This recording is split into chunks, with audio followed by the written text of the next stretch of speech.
I came here several times with my father when I was little, but stopped eating here as often after growing up. I hope the food here will be to your taste. Oh, don't worry. We haven't eaten at a hotel like this in a while. Paimon's getting excited already. In that case, I'll go order for us first. Please wait here a moment.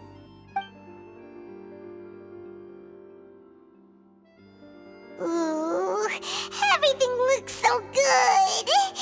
People in Fontaine sure know how to enjoy life. Why, of course. Go ahead, try whatever you like. If the food's good, I'll make a group reservation for the rest of Spina di Rosula next time. And if it's not? Well, then I'll still bring everyone. Albeit with only one dish per table. You, sure have your own way of doing things. Oh, we called this a farewell meal, but we could also treat it like a victory feast, right? We did just win that case after all. Oh, true. Very true. In that case, boss, we'll have another 2 dishes. Huh? Paimon didn't mean that you had to order even more food.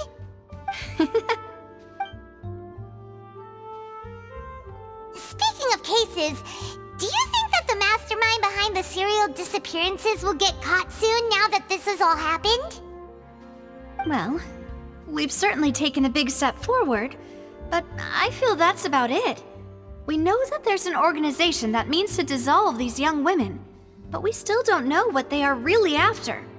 If it hadn't happened right in front of us, Paimon wouldn't have ever believed that a person could be dissolved like that. Right? Yet it was because this was such a preposterous notion that the investigation could never really move forward before. Ugh. If only that guy could have finished speaking! We were so close to hearing who was behind it. In such investigations, even the smallest step can seem like a yawning chasm if the trail of clues is cut off.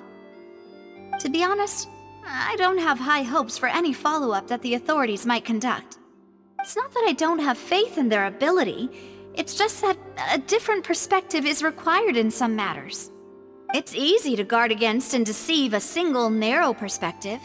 A shift in thinking is required at such times in order to produce a breakthrough. Which is exactly why the Spina di Rosula exist. Those highfalutin folk are not all-knowing. That's why we exist.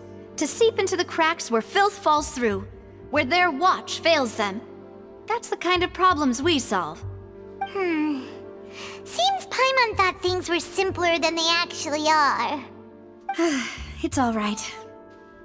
Well, this was supposed to be a farewell meal, so I doubt you have further interest in this business, right? Let's talk about something else. Like, what are your future plans? That's true. We didn't have a chance to speak to her after the trial ended. It didn't really seem like the right time or place to do it anyway. I see. So, your primary objective, which has been foiled so far, was to have a chat with the Hydro Archon. I've heard that there's a long line of people waiting to meet Lady Farina. I suspect you'll be waiting for quite a while, considering that you missed your chance today. Yeah, we've heard that she's super popular here in Fontaine, and that it'll be tough getting any of her time. Well, would you consider some more, unique ways? Perhaps even methods of, let's say, questionable legality? Guess that's Spina di Rosula's boss for you. Chock full of sketchy ideas. Well, what did you have in mind?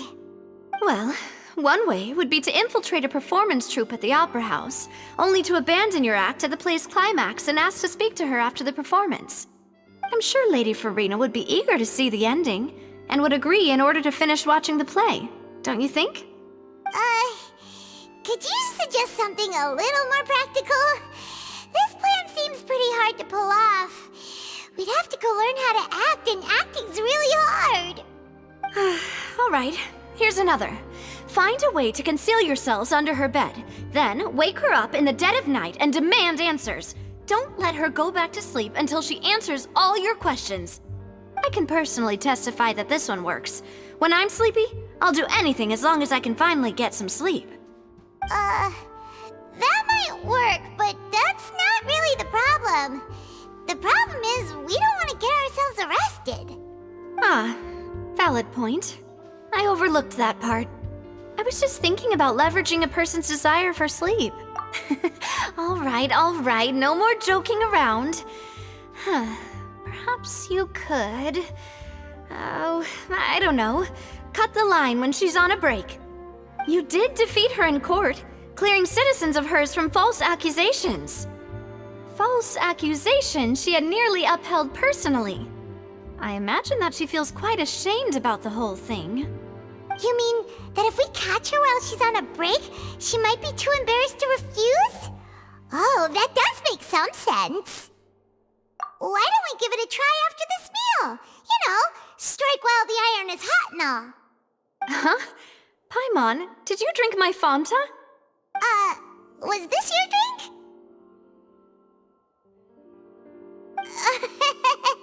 Sorry about that. Paimon wasn't really paying attention and the cup was right next to Paimon. Would you like to order another? No, it's fine. We're just about done here. Alright. Honestly, Paimon wouldn't recommend Fanta anyway. It tastes kinda salty and icky. Is that so? Huh. Well, in that case, we'll have to blacklist the Fanta here then. If we're all finished eating, then I'll go pay. Yeah, we're stuffed. Thanks for the treat, Navia.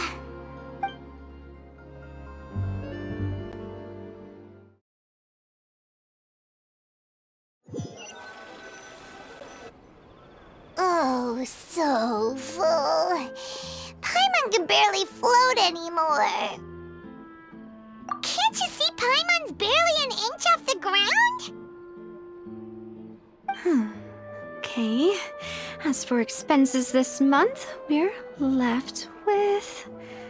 Hey, Navia! What are you doing over there? Oh, nothing. It was just a meal, you know? Nothing the Spina di Rosula can't cover.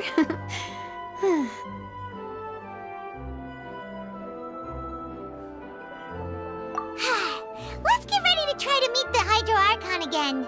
Bye, Navia! So this is goodbye, huh?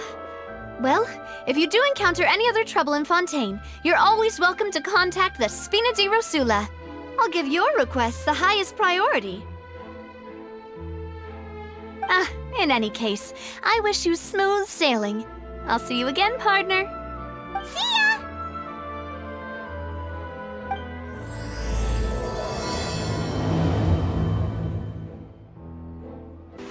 There aren't many people around anymore. Looks like that boat we took to Araneus might have been the last one. Vache. Looks like we're back here again. Huh? Traveler? Are you hearing voices again? Ugh. That's kinda spooky. Are you sure we don't want to come back in the morning? Vache? Vache.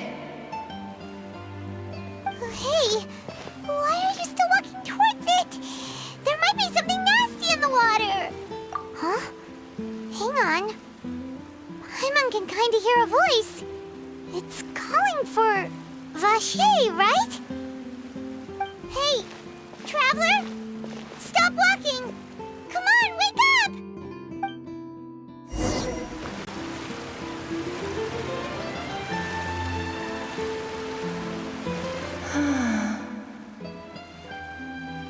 Vache, are you my dear Vache? No, wait. You seem to be someone else. Do you know Vache? Do you know where my love is? Wait. Who am I? I'm very sorry. I fear I do not know. My memories feel like they have been washed away like a flood. So many fragments dissolved amidst the tide, never to be recovered. How much have I lost? How many things that I once held dear while on land have I since forgotten? Yes, that is what I was once. But now, I am but the consciousness of one who is lost, therefore. I do not know how I came to be like this either. I only vaguely remember being covered in light blue water, and then all grew dim. I also remember going to many places. I loved adventure, loved exploring places of peril. And no matter where I went, Vacher would go with me. I knew how dearly he loved me, and I also loved him equally as much. But now, we can no longer go back. The pain of such parting, I never knew how heavy it could be. No, our reunion no longer has any meaning. There is no way for us to create any new memories. The thought of me gives him no succor, so let it lie forgotten beneath the waters. If you meet Vacher, tell him not to look for me. Tell him to move on. That is the only thing I still remember. Perhaps that is so, as I was submerged in the waters, losing consciousness. I saw Vacher above the surface. His eyes were filled with such sorrow, such longing. If only I could have comforted him, told him that I did not suffer. Indeed, I had felt a great warmth. Is that what you call it? Dissolving? If anything, I consider it a form of release. It was a state of neither fear nor frenzy, with only an endless peace, like the water's still surface. I could also liken it to being a thirsty person who drinks water for the first time, and only then sees how they have lived for so long in a world of endless want and anxiety. I think I hear your companion. It's time for you to go, I think. Farewell, then. I am glad that you were able to sense my presence.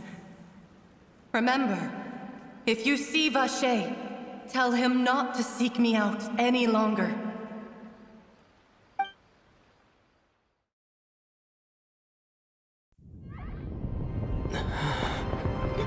Wake up! Come on, hurry!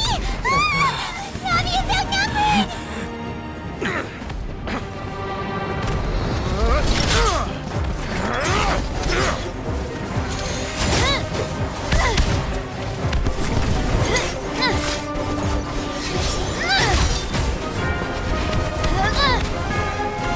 Demoiselle, look out!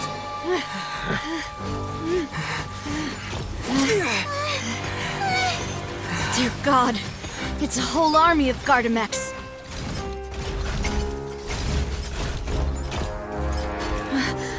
Chlorand?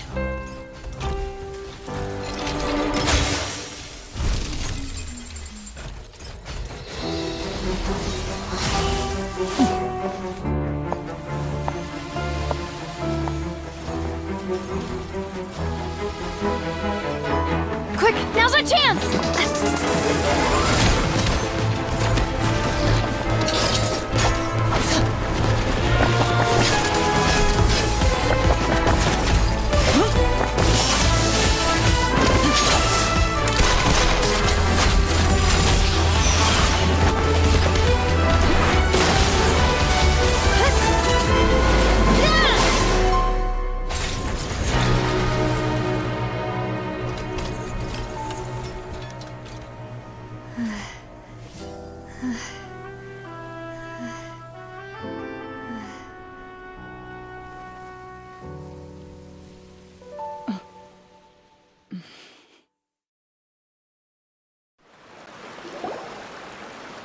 I should thank you for lending us your sword there, Chlorand. But before I do so, could you explain how you managed to show up here? Followed you. It seemed to me that danger has followed you more closely as of late. I believe that following someone without their knowledge is actually called stalking, is it not? Mr. Callus's last wish was for me to ensure your safety, and I will not betray his trust. He would do the same, were he alive today. Do not speak of my father! Sorry, demoiselle. I was not strong enough. Thank you for your aid, Miss Clorand, but do keep an eye out for your manner of speech. I believe we all wish to avoid unnecessary emotional harm. Sorry, I did not consider your feelings. Whatever. What else do you know? How did you come to the conclusion that I'd be in grave danger? I doubt I know much more than you, but I believe that the mastermind behind the serial disappearances is very powerful. Your performance tonight will almost certainly attract their attention. I'm sure they've known about me. To be honest, I'm shocked it's taken them this long to act against me. And what about these Gardamex? I thought only those associated with the Maison Gardiennage could control them. None of these mecha have serial numbers. I was sure to check a moment ago. They are not the ones used by the authorities to enforce the law. I can only conclude that some powerful or wealthy party must have obtained them via illegal means, deploying them as a private force of sorts. What? Your point being that they're out of Spina di Rosula's league, then? Yes. Be careful, and do not act rashly. I will continue investigating no matter what. We will bring the truth to light. That's my father's true last wish. Regardless, thank you for your help today, Clorand. But if you get any ideas, tell me first. I don't much appreciate being followed. I do not think that they'll strike again anytime soon. So I shall stop following you. Good day, all.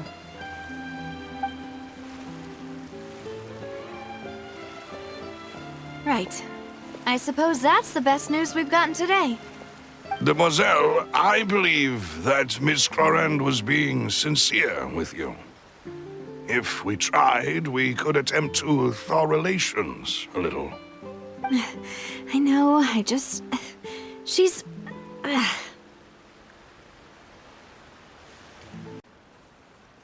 thank goodness! Paimon thought we were done for! Those Gardamex came out of nowhere while you were unconscious, and Navia and her gang saved us!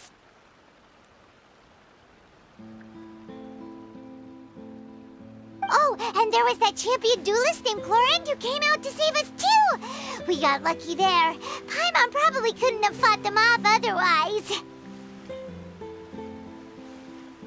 Oh, come now. Forget all that polite talk. That wasn't really a farewell meal we had back there. Not for me, anyway. In truth, I hope that every meal we have together shall be a victory feast. As such, we're still partners. There's no need to thank me. It will take 50 years for me to match Demoiselle's magnanimity. If it were me, I would have joined the Spina di Rosula on account of her goodwill long ago. All right, you two. That's enough. Actually, Navia, how did you know that we were in danger? You sure did show up in the nick of time. Well, to be honest, you're the one who tipped us off, Paimon. Huh? Really? Paimon contributed somehow? Ooh, Paimon's even more amazing than she thought! Yes, all thanks to you grabbing my drink by mistake. How did that help? After we parted ways, I was on the way back to one of our bases when I suddenly thought of what you said. That the Fanta tasted kind of salty and icky. Fanta only comes in sweet flavors, so how could it have tasted salty? The color of the drink, if I recall, had also been a bit off. So the Fanta had been spiked with water from the primordial sea? Yes. So, if you hadn't drunk that cup for me... Spina di Rosula is preparing the grandest of awards for you as we speak for saving the boss. Huh. Really? I sent people to Hotel Debord to investigate, but whoever did this left no trace at all. That's when I figured out that you might be in danger and hurried here as quickly as I could. But why would they go after us too? All we did was defend Linny in court and help clear his name.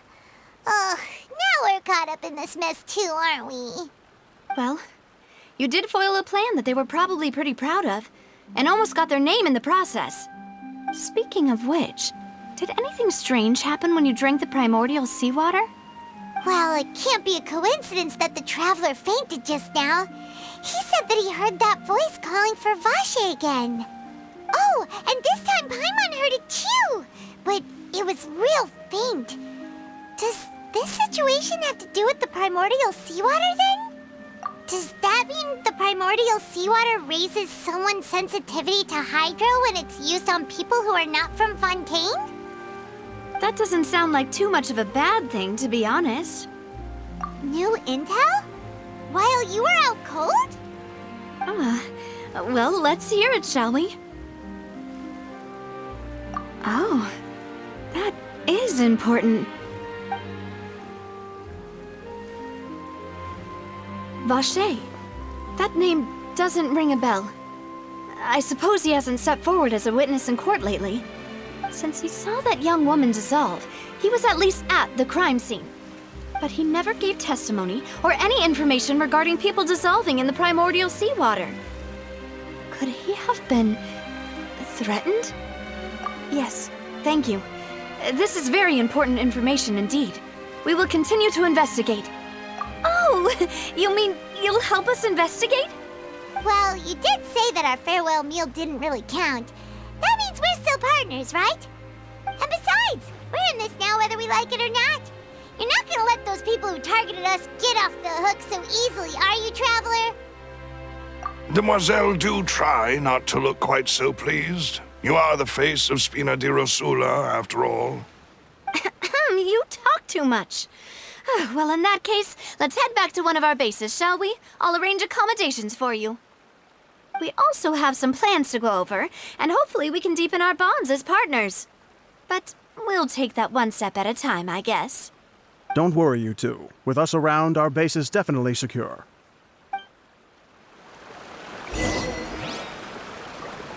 It's right up ahead, but let's make sure we weren't followed first. I've been keeping watch, Demoiselle. I haven't spotted anyone suspicious thus far. Very good. But let's not let our guard down for now. I shall find rooms for our respected guests. Thank you, Malus. Now, let's continue, Traveler.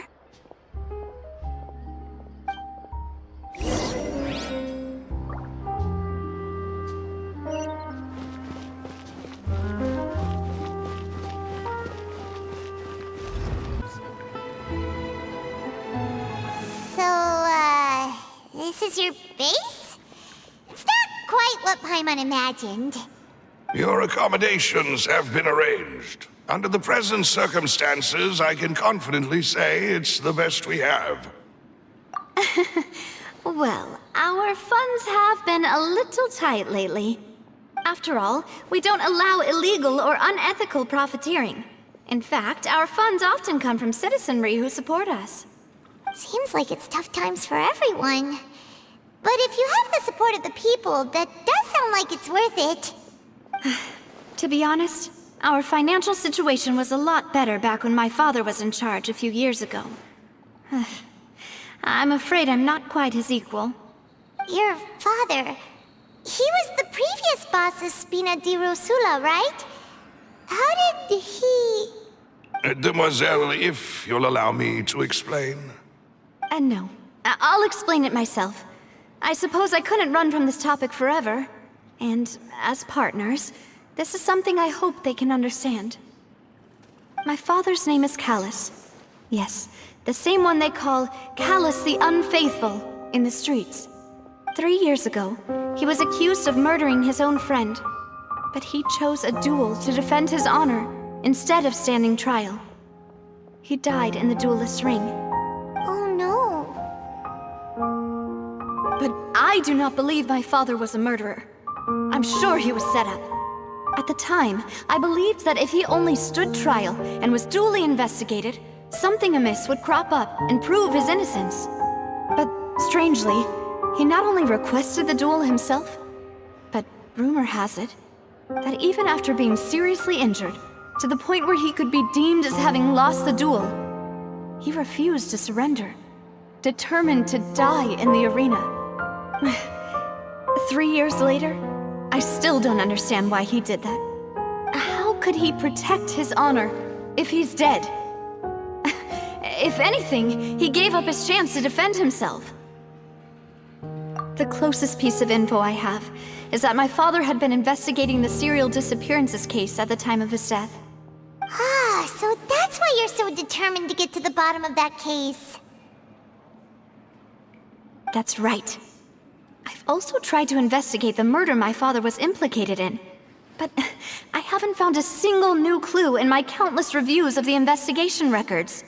However, I believe that if the murder case is related to those behind the disappearances, they must know something. I must know what really happened. Was my father coerced? Framed? Even if he really did kill his friend, I must get to the truth. If only he'd been more open with me when he was still alive. He even hid the fact that my mother died due to complications when giving birth to me. And now, here I am investigating his death. You really are a handful, aren't you, Papa?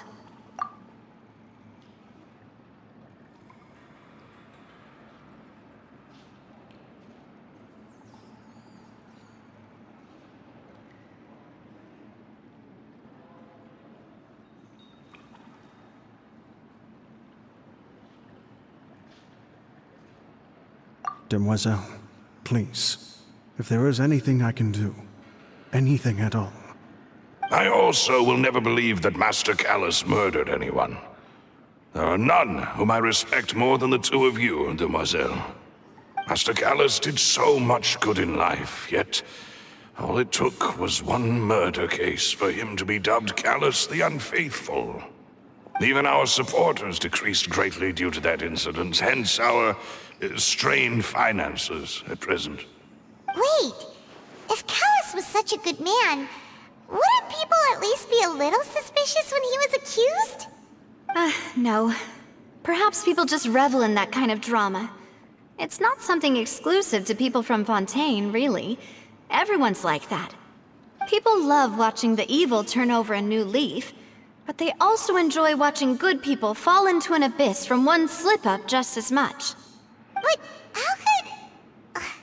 never mind. If Callus was really falsely accused, we have to find the truth. He didn't deserve to have that happen to him. There is one other thing. Master Callus's opponent in the duel was Ms. Clorand. Oh, her? Well, then, isn't that as good as saying that she was the one who killed him?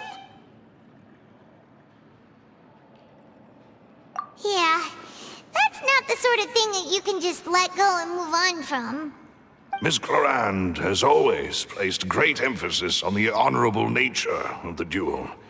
If her opponent doesn't yield, she will not stop either. She knew Master Callus beforehand and greatly respected him, but seeing how he was resolute in the arena, there was only ever one choice she could have made. It's not that I don't understand her at all, but I just can't deal with this yet. Don't worry, Navia. Paimon knows how you feel. You don't have to force yourself to do that. Afterward, Ms. Clorand told us that at the start of the duel, Master Callus requested that she ensure Demoiselle Navia's safety. Yes, that is our understanding as well. Oh, Papa. What madness drove you to ask the person who killed you to take care of me? All right, anyway, that's the information I wanted to share with you. Even if it did sound like I was just complaining towards the end.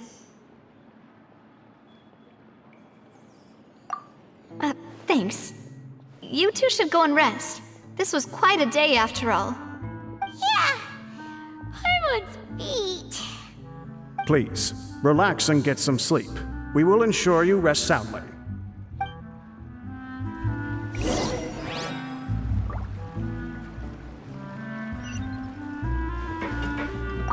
Whether it be responsibility for Spina di Rosula or Master Callus's death, it all landed on Demoiselle's shoulders so suddenly. This won't do. I must become stronger.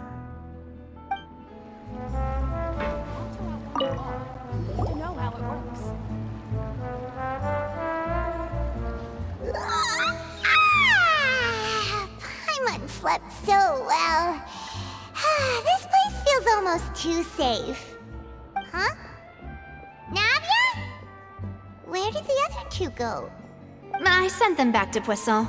It's Spina de Rosula's place of origin, and where we have our headquarters. There's not much for them to do here at the moment. Paimon gets the feeling that you're just trying to get them off your back. But never mind that. When did you get back? Were you waiting here the whole time? No, I just returned after going out for a while. I did some investigating yesterday regarding the name Vache. Wait, so you didn't sleep at all?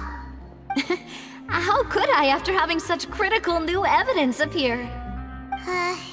Guess Paimon wasn't speaking for everyone just now, huh? Unfortunately, this name seems to have been wiped from existence. It doesn't seem to have a match anywhere. I suspect that those behind this have already taken steps to hinder an investigation from this angle. But that does prove that this Vache person is a key witness in the incident. Does that mean we're too late, though? No. There is one ray of hope.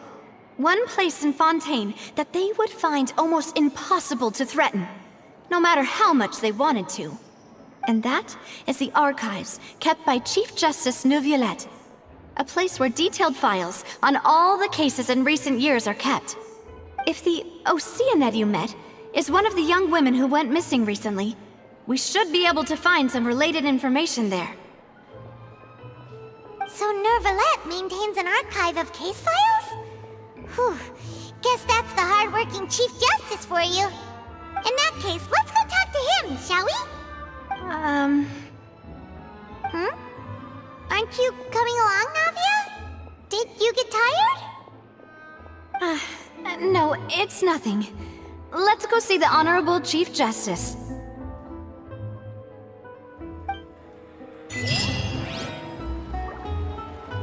The Palais is right up ahead. Come on. Surprise!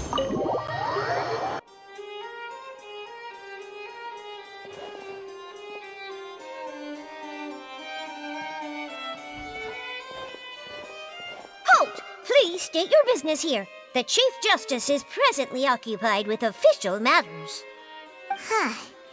This place does look pretty heavily guarded. Guess that proves that Neuvillette's files are really secure. Hey, don't you recognize us? Huh? Who are you? Just to be clear, I don't care who you are or who you might be related to. Our rules make no exceptions. See? They've got great discipline, too. Yep. Paimon can tell. If you're here just to crack jokes, I can point you towards the exit. Unlike some, we're busy, so please leave if you don't have a reason to be here. No. What I meant to say is, shouldn't you remember us from a few days ago? We were at the trial of the great magician Linny. Oh, yes, I remember. I read about it in the Steambird. You must be Linny's attorneys. It's all coming back to me now. We're here today to report and archive some information on a follow-up case. Is that even a thing? Of course. Don't worry. We're here on official business. You can trust us. All right then, I'll let you through. The Chief Justice is just inside. Thanks so much.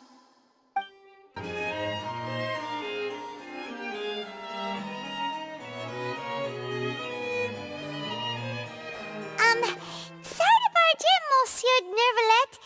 We only lied to get in because we didn't know any other way. It's all right. Please let me know how I may be of assistance to you. So you're not mad at us? We're looking for a man called Vacher. He may have been an eyewitness in the serial disappearances case. If we can find him, we may be able to unearth some key information on the case. Ah, I see.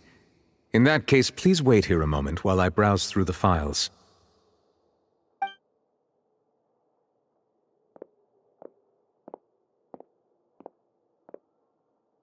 Who knew that Neuvillette would be so easy to talk to?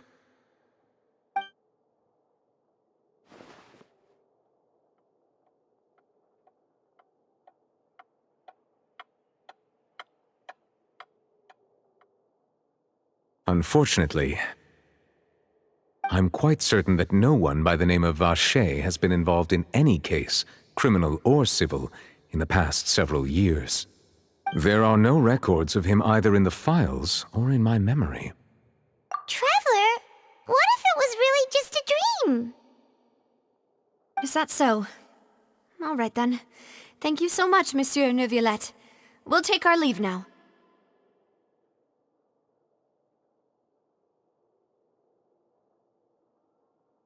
Ahem.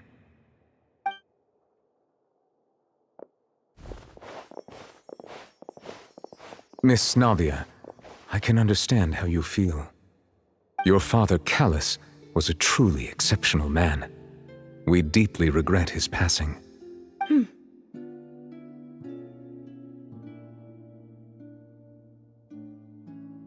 And what are you trying to say, Monsieur Neuvillette? Are you trying to console me? Extend your sympathy? Or just express some tendril of regret? No. You are not trying to do any of that. I can hear it in your voice. There's no emotion behind your words. You only said those things because you felt like you should.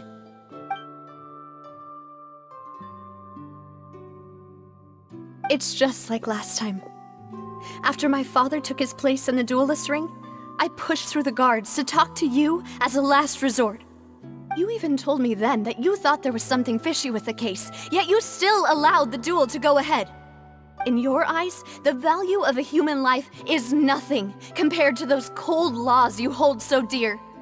If you truly regret my father's death, then why didn't you call a stop to the duel? Why didn't you give me the power to stop him from throwing his life away? Why did you just let him die, despised and hated by all? Everything was hanging on a thread at that moment. Just the tiniest effort could have changed everything. There are still so many things I never got to tell him. So many questions he still owes me answers to. If you really have no heart, then just look me in the eyes. I, Navia, will show you the true meaning of regret. I'm sorry, Miss Navia. You and my father are truly alike. You keep all kinds of things in your heart and never say a word to anyone. It's not so much that you can't feel, but that you would never express anything. Oh well. In any case, everyone already knows full well the apathy of the Chief Justice. My apologies for taking my emotions out on you, Monsieur Chief Justice. Let's go, Traveler and Paimon.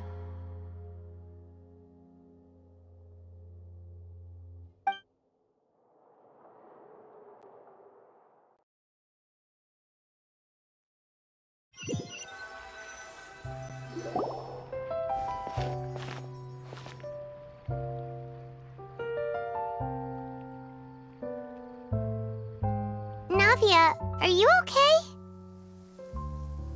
I'm fine. Rain. It's raining. You're right.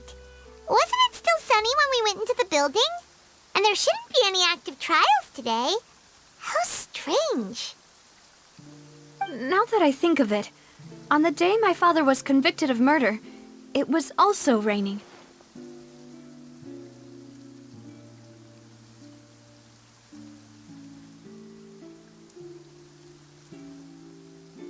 What is it? Did you think of something?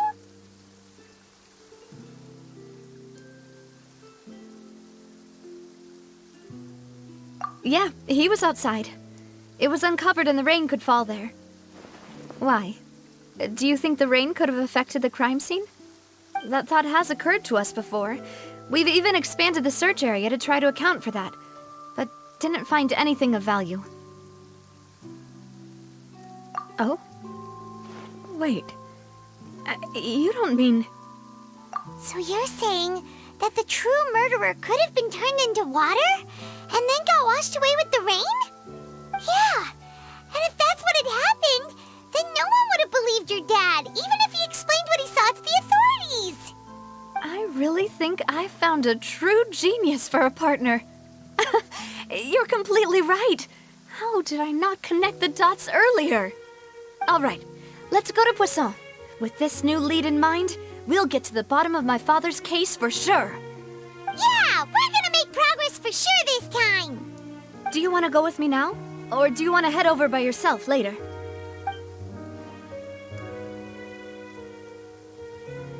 Great. Let's go then. Whoa, what a huge ship! Why would a ship be anchored at a place like this? There's no need to be so surprised. While it may look like a ship, it's actually Spina di Rosula's headquarters. My father was the one who asked for it to be built like this. Perhaps our taste in exterior design is the only thing we occasionally had in common. A gigantic and glamorous ship embodies discovery, opportunity, ambition, and conquest. It symbolizes Spina di Rosula's bright and limitless future. And Paimon thought you were bluffing when you said Spina di Rosula had a glorious past. Paimon was confused why a group with such a history would live in the sewers. But now that Paimon has seen this ship for herself, she's been convinced.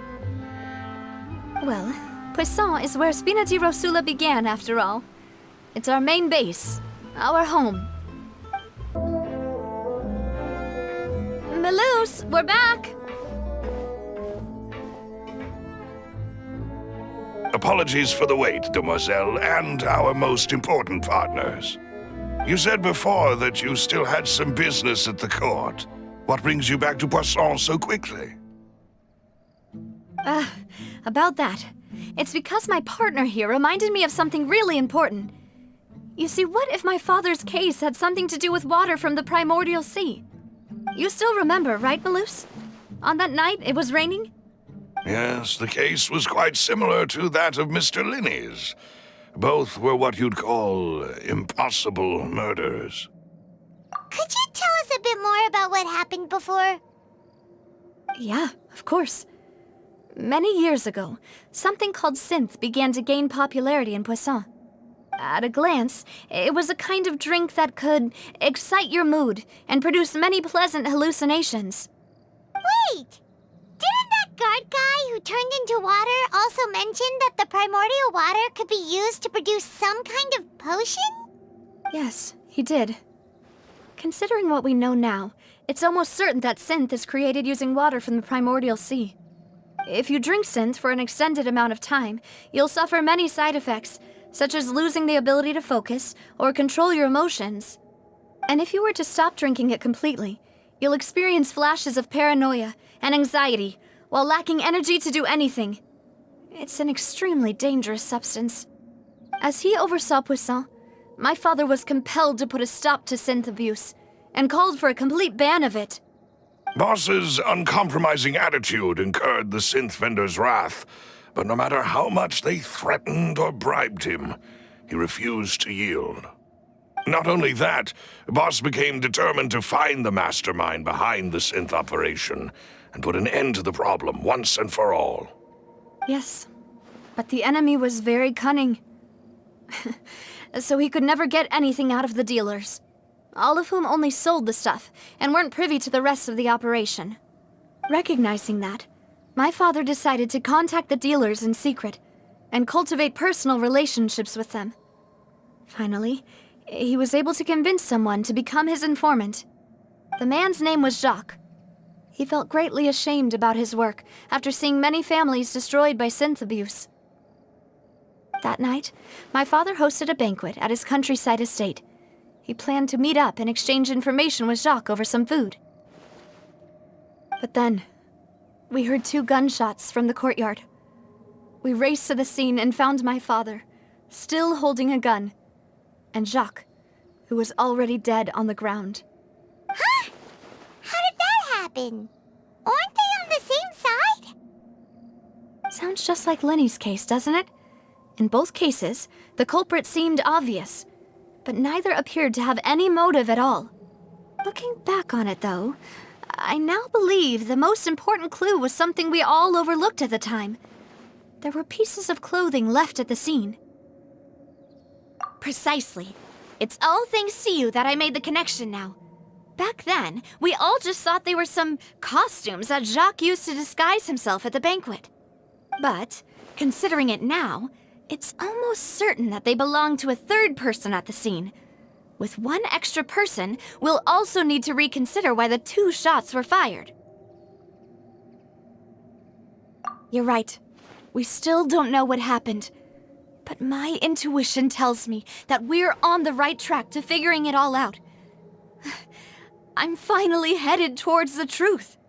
Jacques was an empathetic man who was infinitely remorseful for his past actions. It's unlikely that he turned on Boss with 0 warning. I think this third person is probably the key to the full truth. On that note, however, even though this will not please you, demoiselle, as your and your father's butler, I must still offer a word of warning. Our opponent is insidious and cruel. They are extremely difficult to deal with, and Boss has already lost his life trying to bring them to justice. Even though Spina de Rosula has lost most of its former glory, Poisson has welcomed a new time of peace, and we have been allowed to live out our lives. There is no need to follow your father's path. It would be both wise and in line with Boss's wishes to step back and give up on the case. If that's indeed what he wished for, then he should have told me that himself. Was I not the closest person to him? And yet, I was the one most kept in the dark. What was the point of him dying without sharing any of the secrets he knew? Did he manage to protect anything in the end? Synth is still here. Callus the Unfaithful is still his epithet. And Spina di Rosula is barely getting by. Nothing has changed. Did he think I'd just accept his meaningless death and live out my life just as meaninglessly? I've never accepted that, ever. Not since that day, and certainly not now. I want to find out the real answer for everyone's sake. For the missing girls, for the victims, and for myself. Navia. This is indeed the best moment to act. Your partner appears to be quite reliable, and more importantly, demoiselle, I think you're also ready to take this on.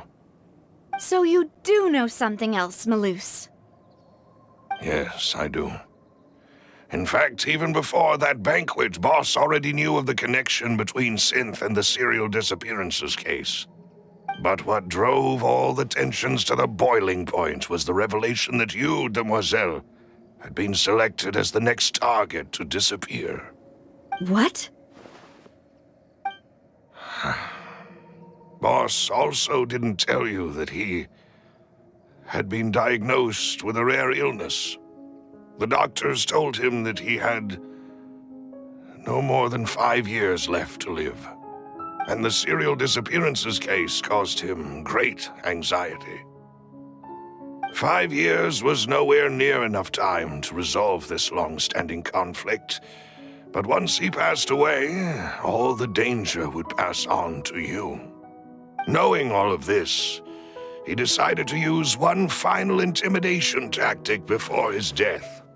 He claimed to have already gotten his hands on some key incriminating evidence for the other side, and even told some members of Spina di Rosula about the details. But as long as you remained safe, he would not share the evidence with the public.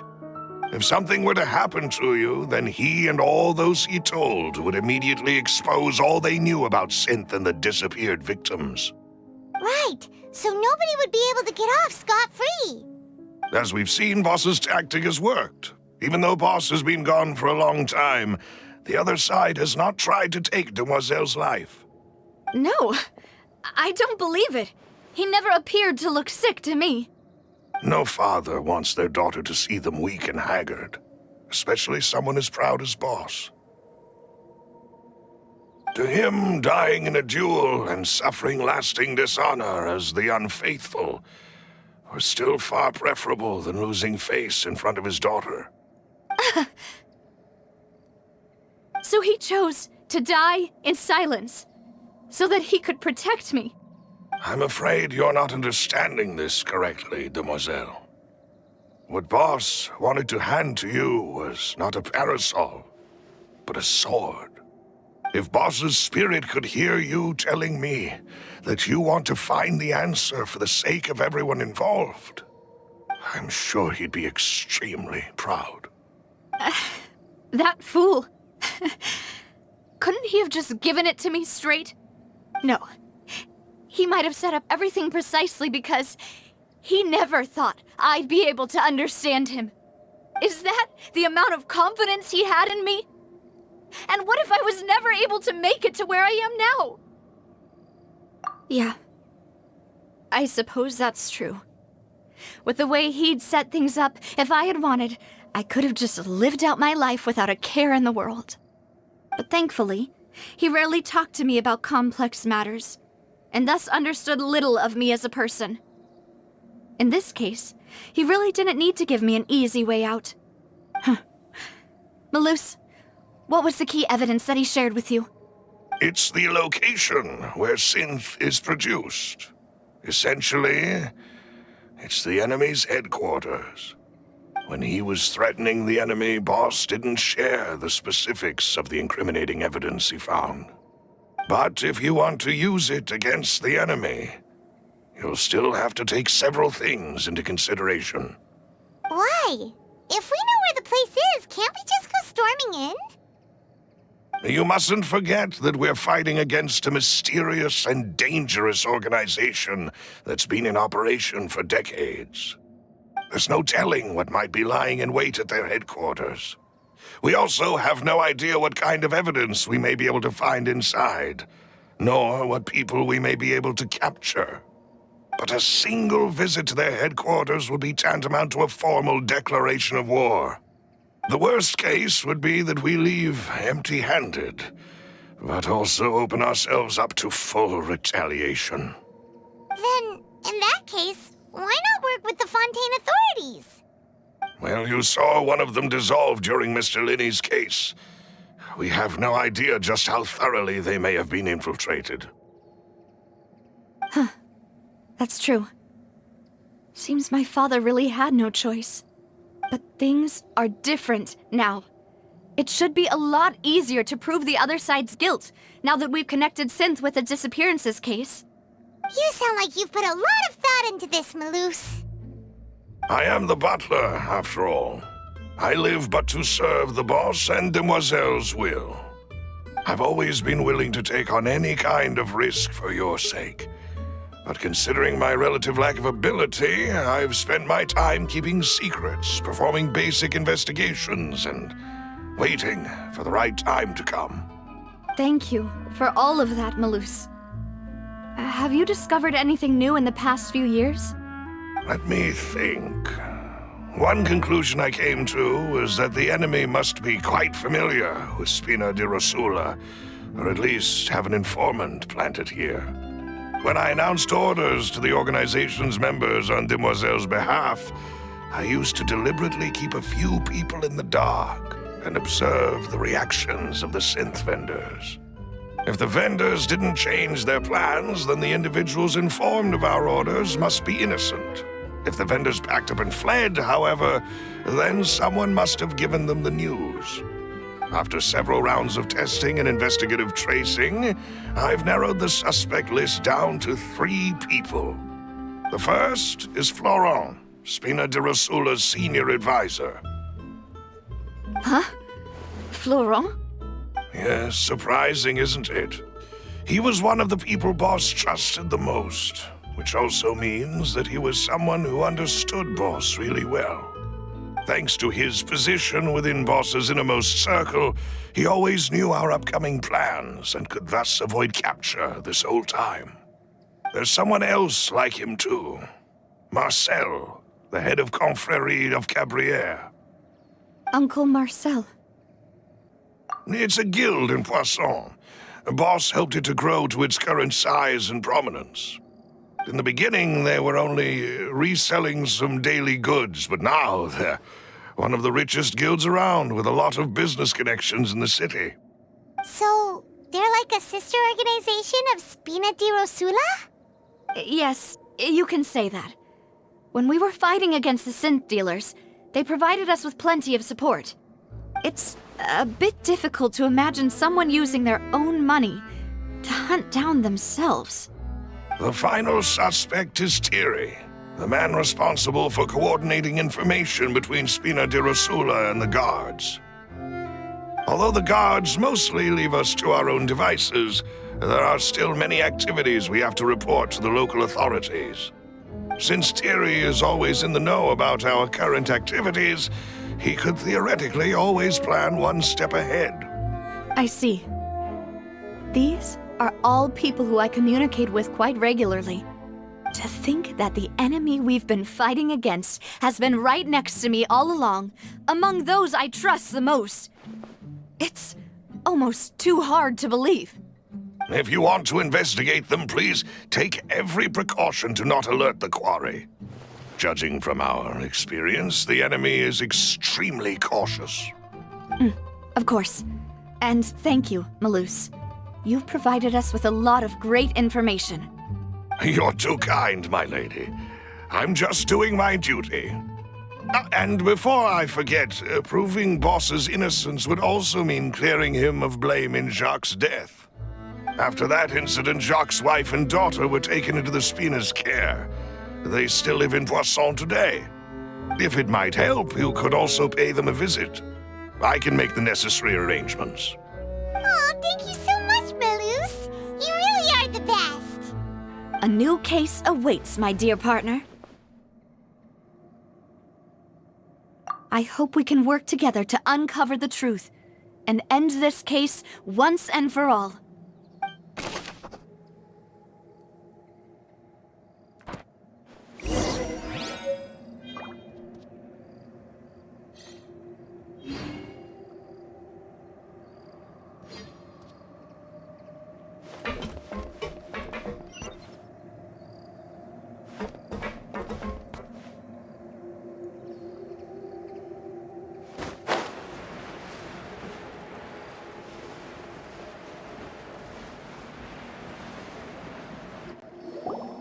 It is settled, then.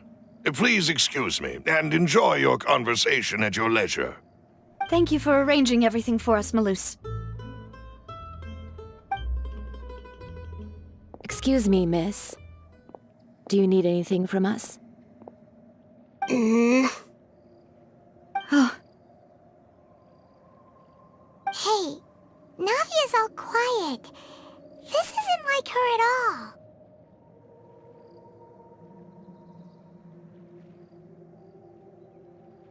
I'm sorry that I only came to visit after all this time.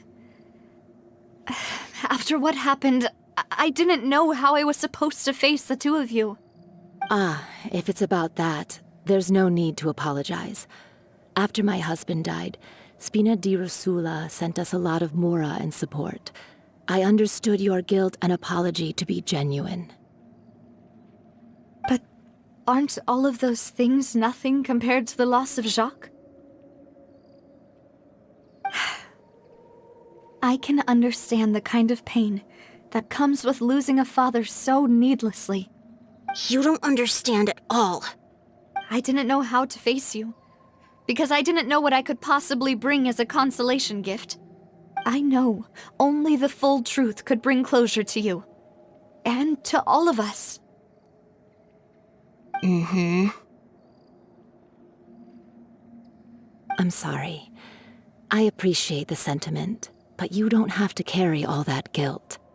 On the matter regarding my husband, My daughter and I have more or less found our answer already. Would you mind sharing it with me? I really can't believe that my father could ever bring himself to shoot Jacques. I always knew that my husband's money was earned through others' suffering. He told me countless times that if he could turn back the clock, he would never go into the synth business again. He had many regrets, and felt that he took the idea of providing for his family too literally. For the longest time, he thought Mora was everything. So when Mr. Callis came to him with a proposal, he accepted it almost immediately. He tried to be as careful as he could, but even so, he was still found out by the higher-ups. They found out about his betrayal? Papa didn't say that exactly, but Papa did tell me that I should never be ungrateful. Before he left that day, he told me that he had no choice. It was only later that I realized it was his final farewell to the two of us.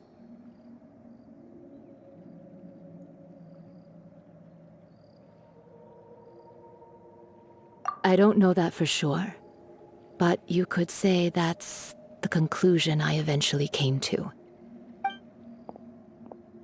Which is why I'm the one who should feel guilty. Callis had always taken great care of us, both when he was still alive and after he passed away. Even if he fired the shot that killed my husband, it was likely in self-defense. It is impossible for me to hate him for what he had done. But Mama, why is Papa still the bad guy if he did the right thing? Papa always wanted to be a good man, so why did he have to do a bad thing in the end? Well, things aren't always as they seem. You still feel like your papa was a good man, right?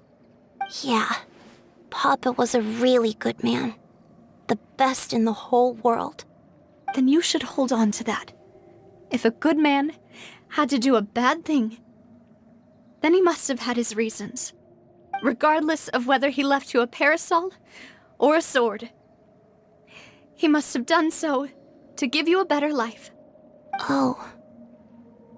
Thank you for everything you've told me. I will definitely find the truth. The current state of things is not something I'm willing to just sit back and accept. Thank you. I'm very grateful to hear this from you. Even though your personality is quite different from your father's, your determination when you speak is really similar. You really think so? That's the first time anyone said that to me.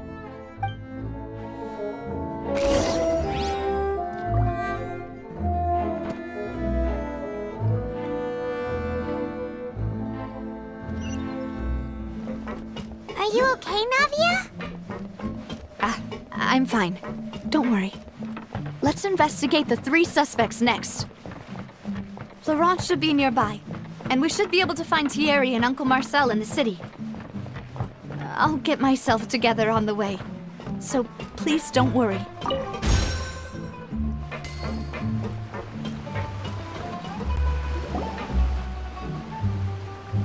Greetings, boss. How may I be of assistance today? I'm sure you've heard about what happened at the Opera House. Someone got turned into water right in front of us. Yeah, I've heard. With something that dramatic, I'm sure journalists will milk it for all it's worth. And it'll be all the talk for the next several weeks. It also reminded me, on the day that the incident happened with my father, it was raining outside, and we found some clothes left at the scene. After my partner here put the dots together for me, I feel like we should try to reopen his case. Can you do me a favor and try to recall what happened that night? Let me think. Mr. Callis was feeling pretty upbeat that day. So he was drinking and bantering away with us at the table. After that, he told us that he wanted to go get some fresh air. So we let him go without thinking much of it. Who knew that we would hear 2 gunshots ring out right after? My first reaction was that Mr. Callis's life was in danger. So I grabbed my holster and made a mad dash toward the scene. But when I got there, it was already too late. Mr. Callus was standing over a dead body with a gun in his hands. All we could do was look back and forth at each other, not knowing what to say. So you also remember 2 gunshots then? Indeed. The guard said that the first shot didn't hit anyone, while the second killed Jacques. But I've never really bought that explanation. Reason being, Mr. Callus had left his gun on the table. I even made sure to confirm that before running to the scene. But according to the guards, that doesn't mean he couldn't have had other guns on his person. About the clothes left at the scene that you mentioned, do you think there was a third person there who was turned into water? At least from our perspective, my father had no reason to kill. So he would also have no reason to bring an extra gun with him. The gun he was holding probably belonged to Jacques, or a third person on the scene. Yeah, that makes a lot of sense. So you're saying Mr. Callus ended up with the gun because he seized it from one of the other guys? But hold on. If that's what had happened, then why didn't he share the truth with any of us? He didn't even want to face the Oratrice machine, and chose instead to prove his honor in a duel. Did he lose all faith in the courts after seeing someone dissolve right in front of his eyes? About that, Malus told me a thing or two. So, I think I can understand why he committed to the duel. I'll tell you everything, once the whole truth has been revealed. I understand. Then, I'll leave Mr. Callus's honor in your hands, boss. And if I may just say one more thing. The whole Callus the Unfaithful epithet has been a thorn in my side since the day it was invented. Many people have laughed at me for still calling him Mr. Callus, even after so many years have passed. But it was Mr. Callus's trust that allowed me to rise through the ranks of Spina di Rosula and live the life I lead today. No matter what others might say, he'll always be the man I respect the most. And he'll always be my boss. Don't worry. I will definitely find the truth. You and all our other comrades at the Spina deserve to know the truth as well.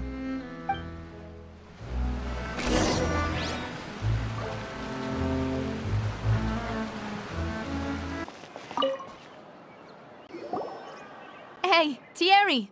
It's me!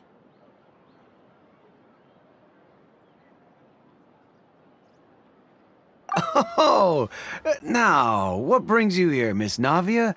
I've heard that you made quite the name for yourself at the Opera House. Oh, so you've caught news of that already. Oh, okay. Hey, I'm also a member of the Guards, you know. The way you make it sound, people would think I was sent off to Poisson because I had done something wrong. Are you sure there isn't a little bit of truth in that? Under normal circumstances, shouldn't you have been called back to the city already? I mean, where I work is really up to me. Let's just say I enjoy the ambiance of Poisson. Callus did a fantastic job running the town, building Spina di Rosula from the ground up and clearing many obstructions in my way. It would be next to impossible for me to find a similarly easy but high-paying job in the city. Anyway, enough chit-chat. Are these 2 friends of yours? You, here for some formal business? Yes. These 2 are my partners. What happened at the Opera House made us realize that Linny's case and my father's may be related. We're trying to reinvestigate the details of my father's old case. Ah, I get it. You think there might be more to the case now that we know people can be dissolved into water, right? I was also flabbergasted when I first heard of it. If you want to go through the original files from your father's case, I can help you look for them. That'd be much appreciated. Thank you. Actually, I have another question. Do you have the authority to dispatch Gardamex? Of course. Without them, I couldn't possibly handle Poisson on my own. Why do you ask? We definitely can't use them to forcefully get more evidence for your father's case. Well, You see, just recently, we were attacked by a horde of unnumbered Gardamex in the city. So, if you hypothetically wanted to do something against me, all you would need to do is get rid of the mecha serial numbers and send them after me. Then you think too highly of my abilities. Dispatching mecha is very different from controlling them. If I had to make an analogy, when you order a dish, the chef will make it for you. You can ask the chef to cook, but not to massage your shoulders or carry your baggage. If you try to make unreasonable demands, the chef would just think you're out of your mind and ignore you completely.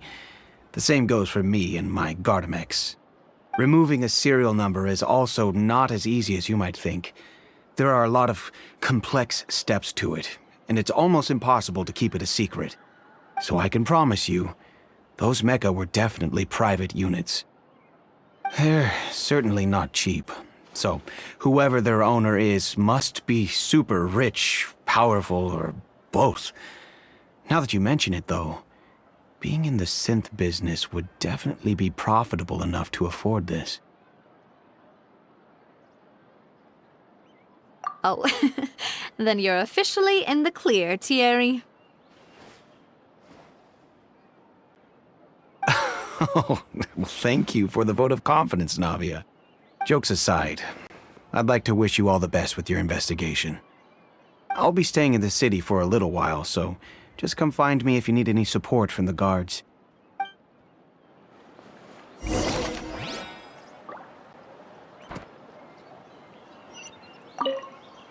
I'll see what I can do for you in Spina di Rosula when it comes to guard stuff, but don't go advertising it to everyone else.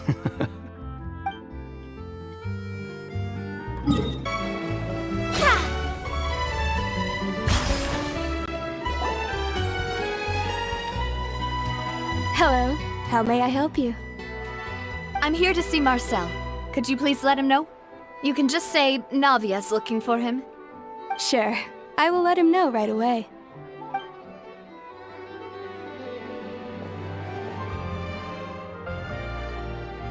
Navia, hello. Sorry to keep you waiting. I'm not as young as I used to be, so my legs are giving out a bit. Oh, it's all right, Uncle Marcel. There's no need to stress. I just wanted to talk to you briefly about what happened in the Opera House. I'm sure you saw everything too, right? Yes, I've never seen anything so strange. Oh, you were at the Opera House too? That's right. I went there with Navia to see the magic show. Who knew it would turn into a whole murder mystery? I also witnessed your marvelous sleuthing work. Quite impressive. To beat the Hydro Archon at her own game on her own turf, I can already imagine everyone in Fontaine discussing your exploits over a few glasses of wine. Oh, Paimon doesn't want to become the talk of drunkards. Apologies. It's just how Fontaine is as a nation. Everyone loves drama and theatrics. Uncle Marcel, you've also noticed that other thing, right? The fact that humans can dissolve in water? Yes, I was reminded of your father's case right away. Is that what you're investigating now? Exactly. I still don't have much solid proof, but I can sense that the other side has already begun to act. Oh, and what makes you say that? We were attacked on Araneus by some unnumbered Gardamex. And there was also an attempt to get me to drink water from the primordial sea. If not for the vigilance of my partner, I probably wouldn't even be here talking to you right now. Oh, you're giving us too much credit. Wasn't it you who protected us? Alas, it seems things are heating up again. The peace that Callus sought so dearly will soon become a thing of the past. But rest assured, Navia, Poisson will always remain a safe haven for you. If you're scared, you can always return there. If anyone dares to lay their hands on you there, the Confrérie of Cabrières will use its funds to the last Mora to bring them to justice. Thank you, Uncle Marcel. But I don't intend to go into hiding. I'm going to strike while the iron's hot. Do you have any new thoughts on my father's case? About that. Sorry, my age is catching up with me, so it'll take me a while to recall my memory.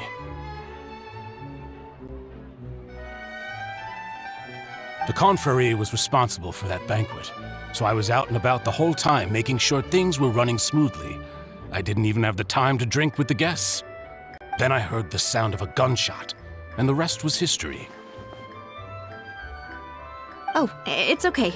No need to push yourself. We'll ask around some more, see if there are any valuable clues elsewhere. Sounds good. Just let me know if you ever need Mora.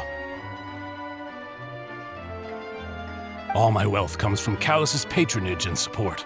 I'll spend however much it takes to clear his name.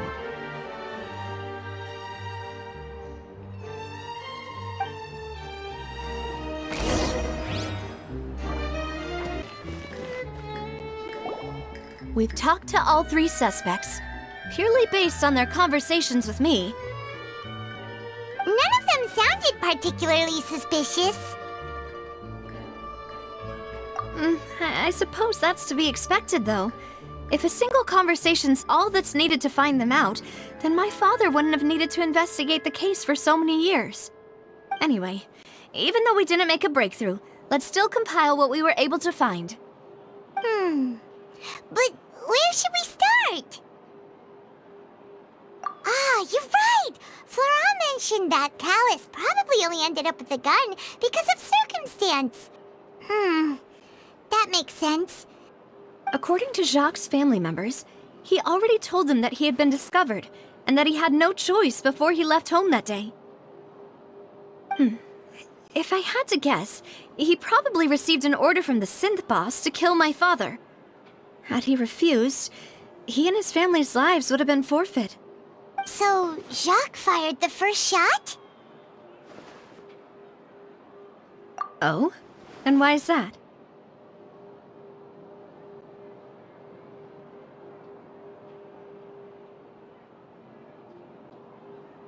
Ooh, that's a good point. Jacques probably already knew that he was just being used as a tool for murder. And once he had completed his mission, he'd be of no more use to his boss. So, what would make more sense from his perspective would be to turn his back on the Order and seek protection from my father.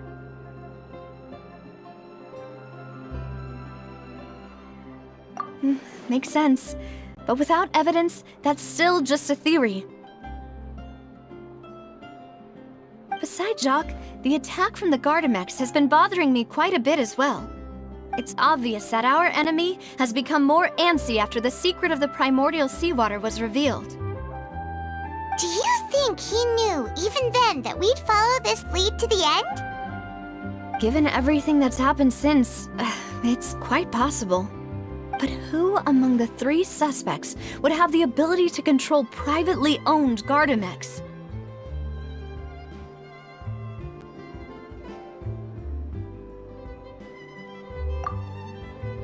Uncle Marcel? My father did really trust him. And they worked together on a large number of projects. Maybe that's how he got to know Jacques. And with funds from the Confrérie, he could also afford a large number of Gardamex. It's still really hard for me to imagine, though. After all, Uncle Marcel has been around since I was just a child. Also, wouldn't this mean he has been spending a whole lot of Mora and energy to fight his own synth business?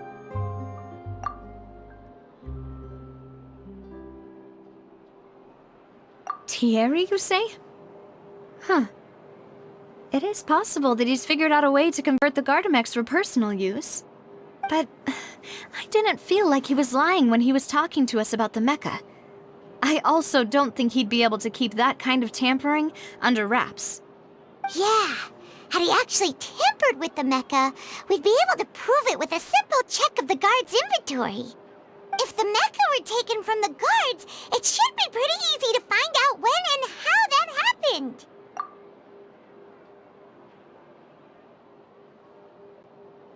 Florent? It is true that he was closest to my father, and thus had the best chance of learning about his dealings with Jacques. But as Spina di Rosula's advisor, his work mostly deals with personnel and security, so he shouldn't have much means when it comes to finances. So you're saying he's too broke to afford a mecha army? Exactly. He can't. And even if he could, I don't think he would be able to dispatch a whole group so quickly.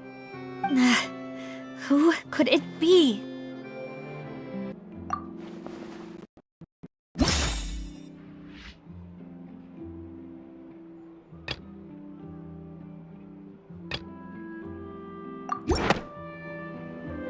You know, if you think everything through, Uncle Marcel is indeed the most suspicious of them all.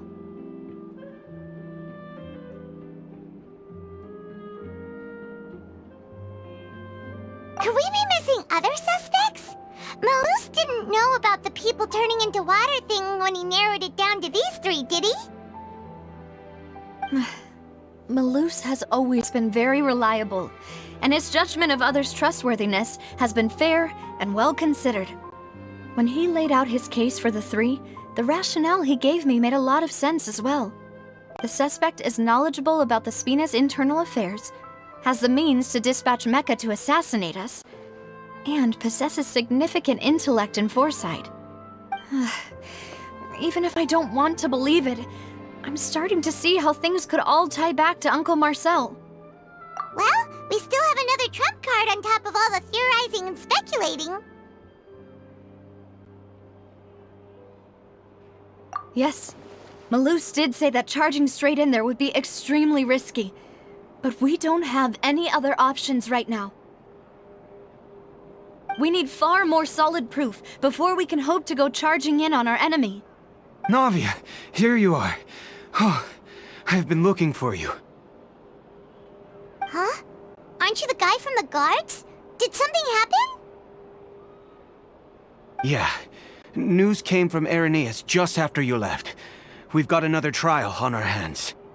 Wasn't that place built specifically for holding trials? What's so newsworthy about this one? I know. But they said the person they're putting on trial is a Fatui harbinger called Tartaglia. What? Is that someone you know? Yeah, we know him. Maybe even a little too well. Well, he's been accused of being the true culprit behind the serial disappearances case. It's absurd, don't you think? Wait, how? None of our investigations have had anything to do with him. That's what I thought was strange about it, so I came to tell you the news right away. If the charge against him stands, then it'll be next to impossible to get the guards to support any of our planned investigations. Right, because they'll think they've already found the culprit. Yeah, and it'll be a lot harder then to clear Mr. Callus's name. I understand. Well, partner, what do you think we should do? We still haven't found any conclusive evidence.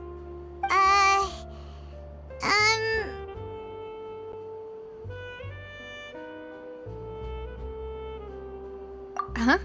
Split up? What do you mean?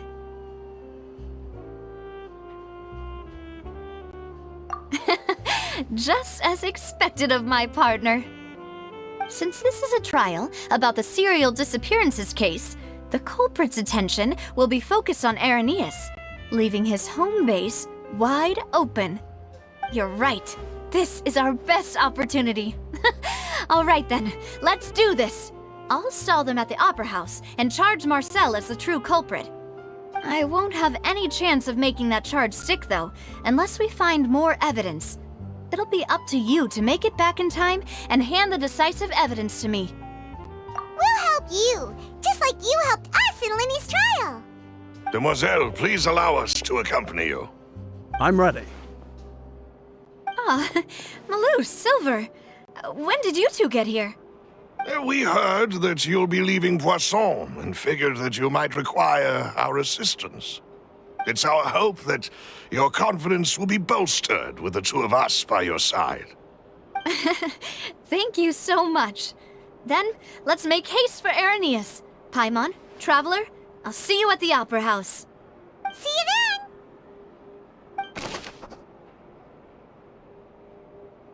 Yeah, set out for Irenaeus?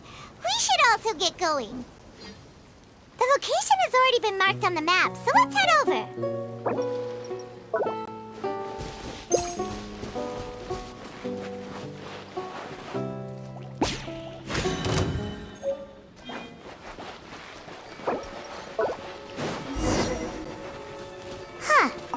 According to Malusa's info, the synth production base is underwater. Let's go and try to find the entrance.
So this is the entrance that leads to the synth production base. It sure doesn't seem out of the ordinary at all. You're right. An important place like this is bound to have a ton of protective measures and mechanisms. Navia's probably arguing up a storm right now to stall for us.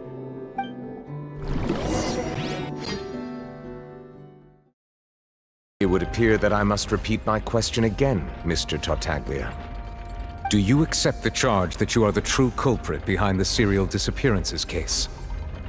To be perfectly honest, I don't understand your country's complicated court system, or the reason why I'm being charged with something I've never even heard of. However, I did hear that people who have been charged can choose to participate in a duel to clear their name. Is that right?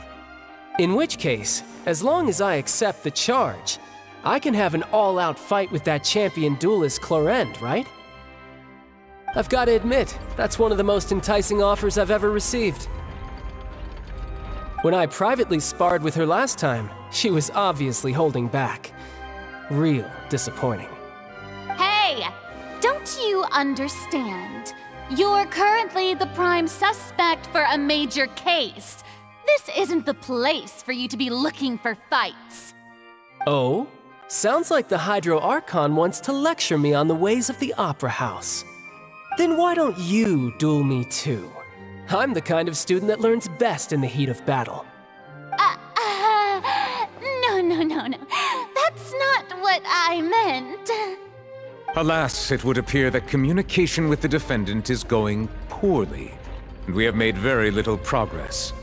In that case, let me explain everything from the very beginning again. The goal of this trial is to determine the culprit behind the serial disappearances case. That case had nothing to do with him. You've got the wrong man. Huh? What's going on? Why is she interjecting again? I told you it couldn't be one of the Fatui Harbingers. Miss Navia, this is the second time you've interrupted the court proceedings. I only tolerated your behavior last time because you were able to provide the court with a key eyewitness. But that was an exception rather than standard court protocol. I can very well charge you with contempt of court for your interjections. Oh, please. Did you ever think I had any respect for this place's pointless theatrics? We can put that discussion aside for now. I'm not here to argue with you. I'm here to charge the true culprit behind the serial disappearances case. And if my charges prove true, then Tartaglia here will be proven innocent by default, correct?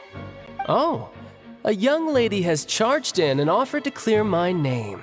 How fascinating.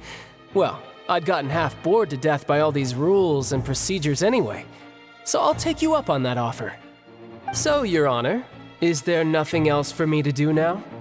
You may take a seat for now in the audience, but that doesn't mean the suspicions against you have been lifted. Now then, Miss Navia, who is the person you would like to charge instead? That person is...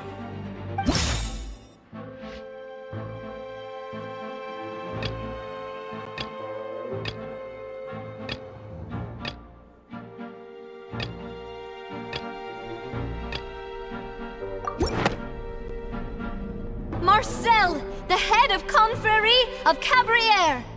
Huh? What confrérie? Never heard of them in my life. I've heard of them, but weren't they Spina di Rosula's sister organization? Oh, is this going to be a friends to enemies type situation? Please let me remind you, Miss Navia, that charging someone is an incredibly serious matter. Committing to the charge also means taking on the legal responsibilities associated with it. And if the charge fails, depending on the circumstances, you may also be charged with the crime of making a false accusation. Knowing this, do you still wish to charge this man? Yes, I do. In that case, I declare the charge to be valid. Miss Navia and attorneys, please take your places on the court. Members of the guards, please contact Mr. Marcel right away so that he may stand trial.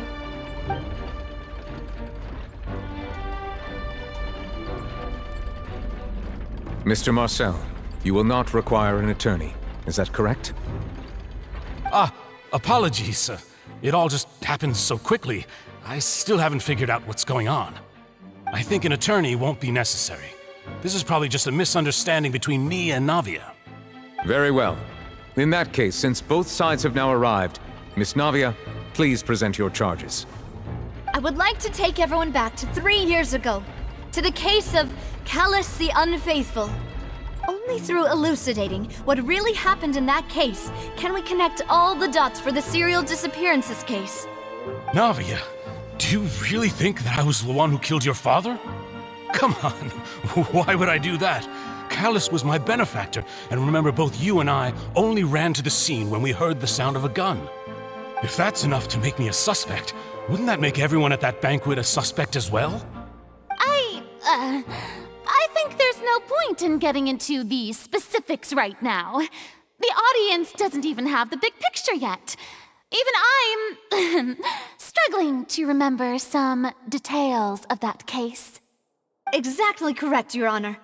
I must refresh everyone's memory about that case before I can explain my charge and reasoning. I see. In which case, I will recount the findings about that case as originally recorded by Maison Gardiennage.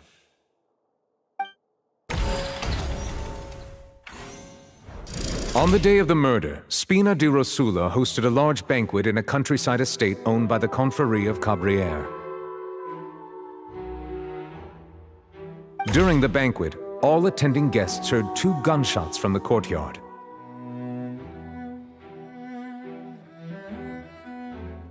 When the guests arrived at the scene, they found the primary suspect, Callus, holding a gun, while his acquaintance, Jacques, lay dead from a gunshot wound. The guards' investigation did not recover any other firearms from the scene. As a result, they concluded that the suspect's first shot must have missed, while the second must have taken Jacques' life. The suspect did not dispute this conclusion, and also declined to defend himself in court. Instead, he chose to prove his innocence through a duel.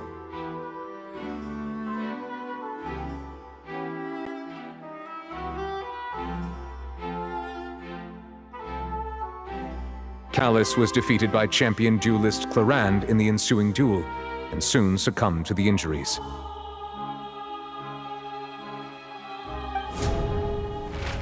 These are the known facts about the case.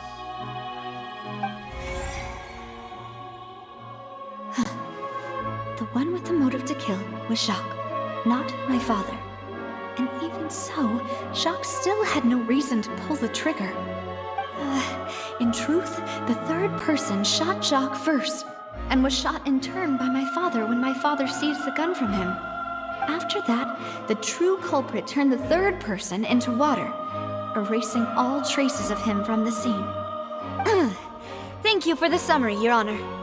Of course, the guard's conclusion appeared quite sensible to us at the time. However, we should revisit the case now that we've gained new information about the abilities of water from the primordial sea.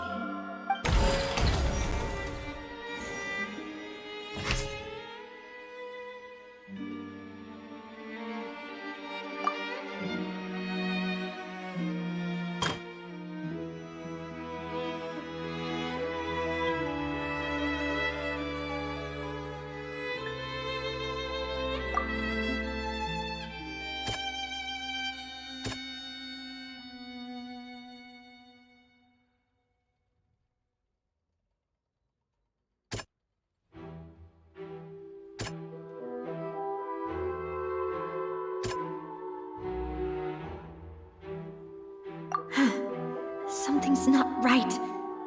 Let me think for a little while longer.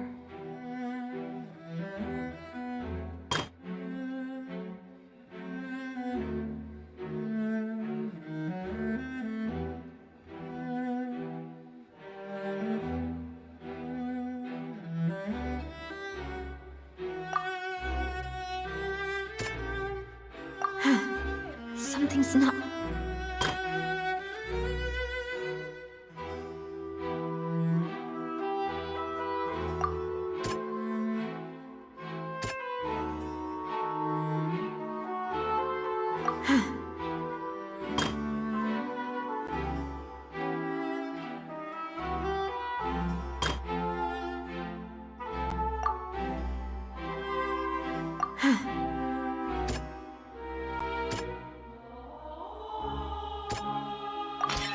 A pile of clothing was found at the scene. The guards once believed they were used by Jacques as a costume to disguise himself. But now, it is clear that the clothes were proof that there was a third person at the scene, and that they were turned into water after committing the murder. Since it was raining that day, the culprit was confident that they could use the rain to wash away all traces of their dissolved accomplice.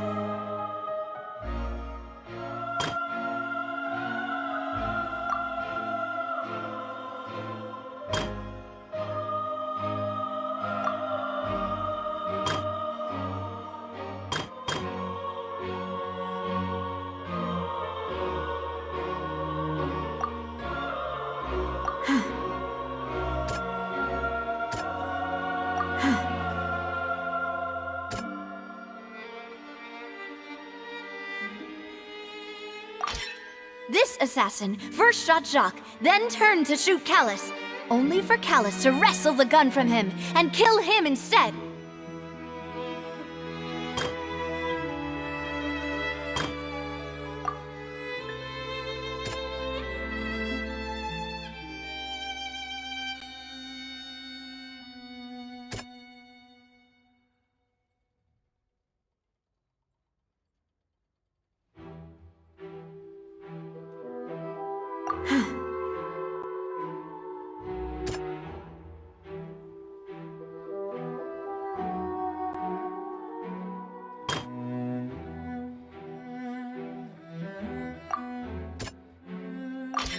The testimony of the victim's family confirms that Jacques had thoughts of assassinating Callus when he set out for the banquet. However, in the end he reconsidered, and instead shared everything with Callus, hoping to seek the latter's protection. Unfortunately for Jacques, the true culprit had already considered this possibility, and had sent out another assassin. Realizing this, the true culprit caused the hired assassin to dissolve into water, leading everyone to believe Callus was responsible for Jacques' murder. This is the true version of events.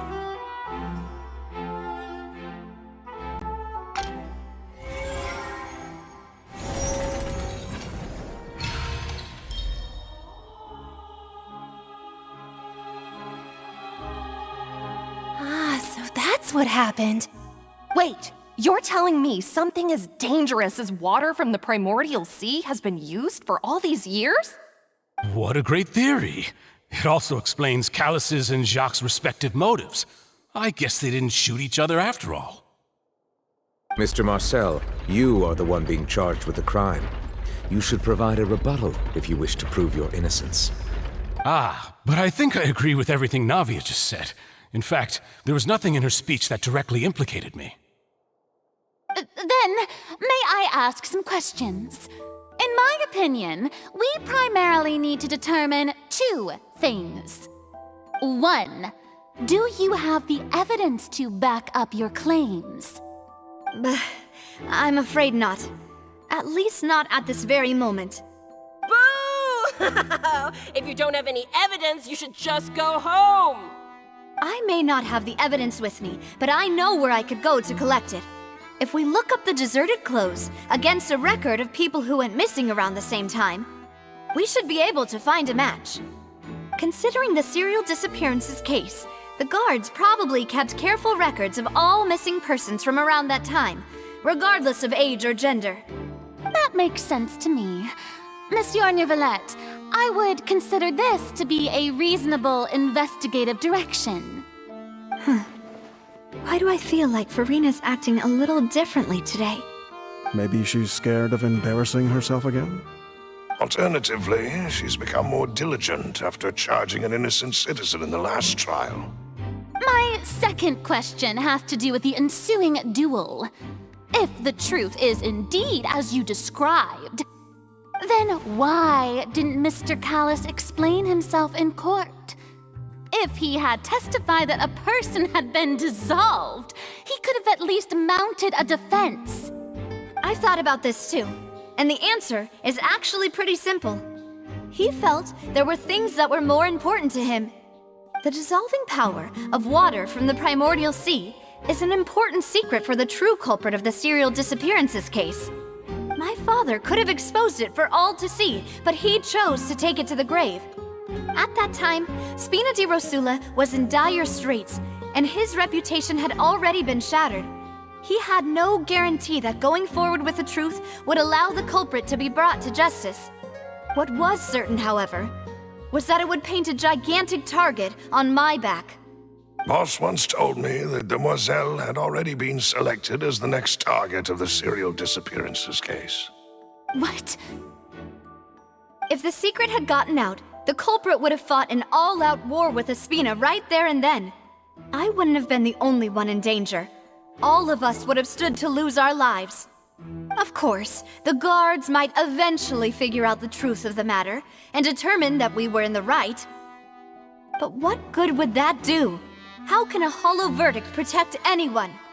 Had this opera house ever given my father any kind of confidence in its brand of justice, Spina di Rosula would have had no reason to exist. But by staying silent, we retain the ability to deter our opponents and continue the stalemate.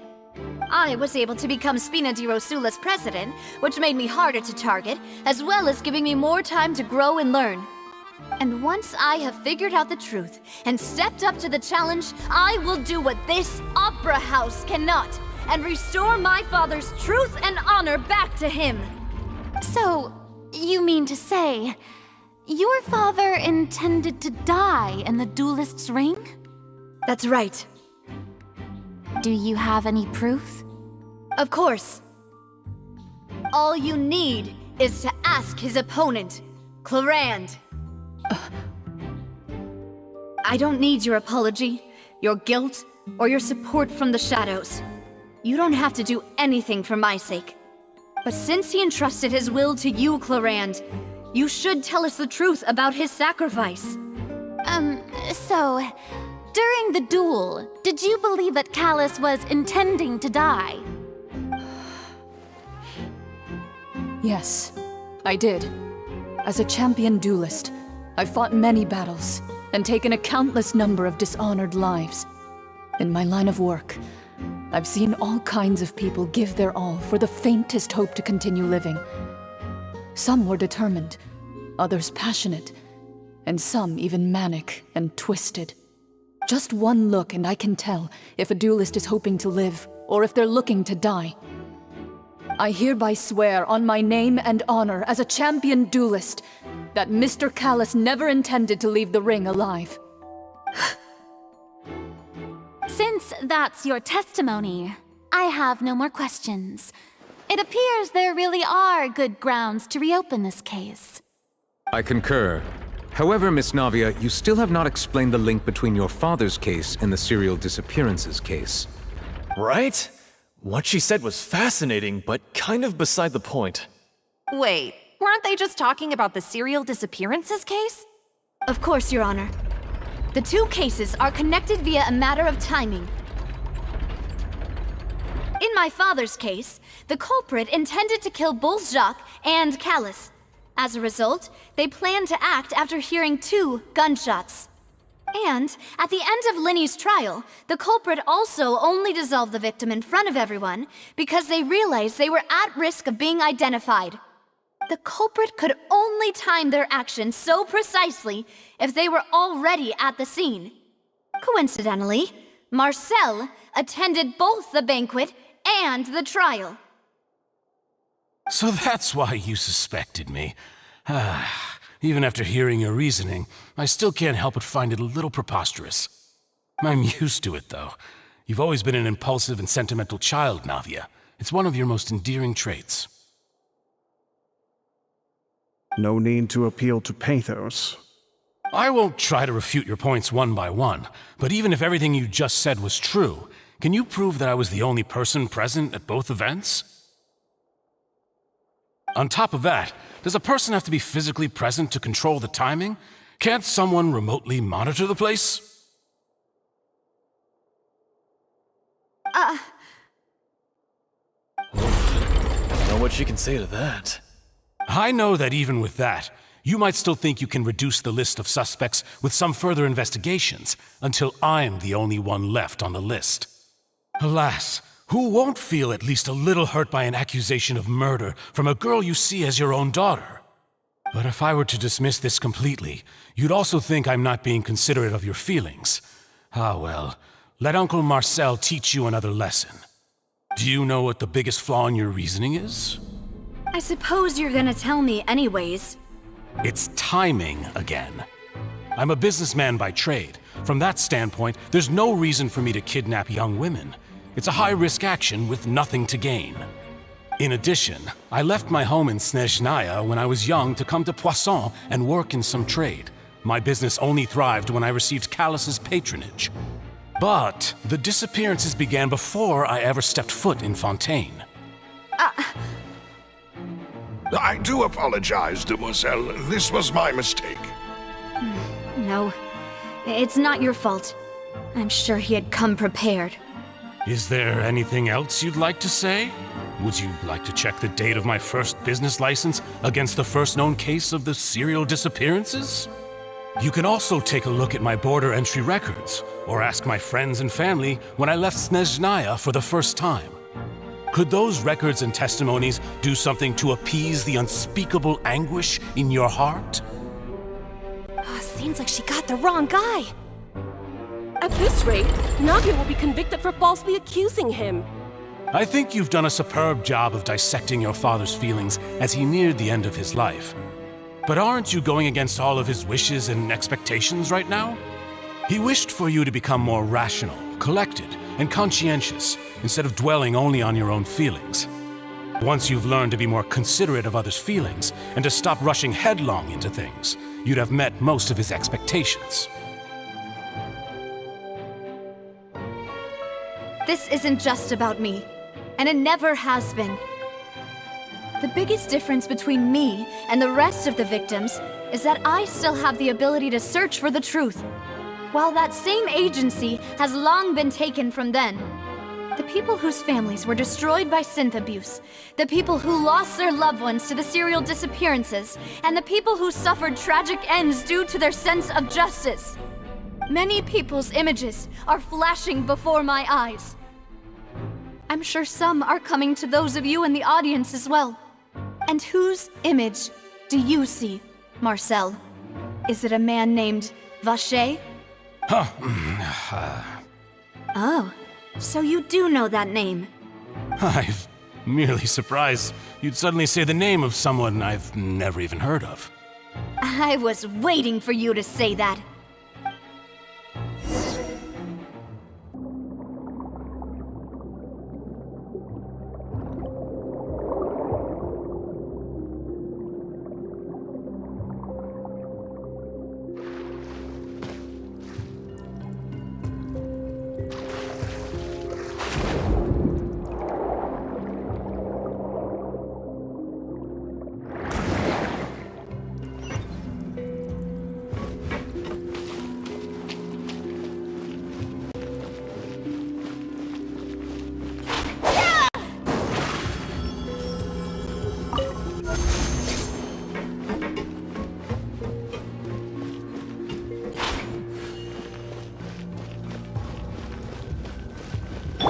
I see everything!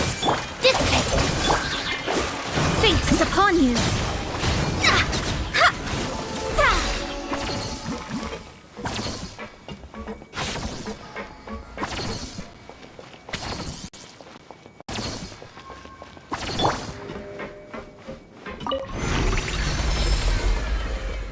Whoa! The floor is going up! Is it because of this mechanism in the middle? That guy really prepared a lot of stuff for this place.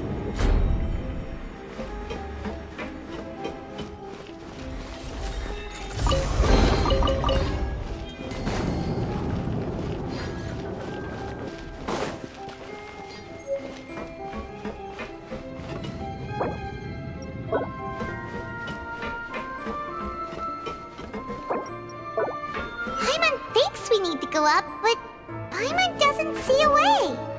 Let's take a look around. Maybe we'll find a hidden mechanism that'll show us the way up.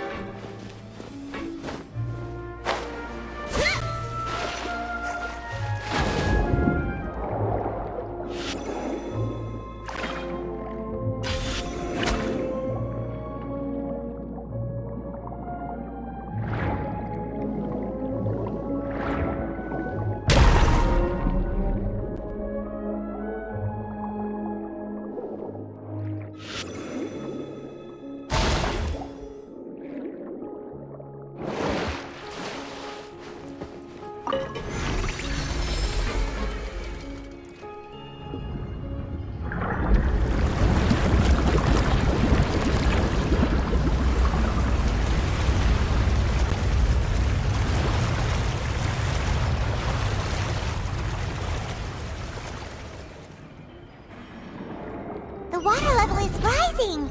Now we can swim to the top!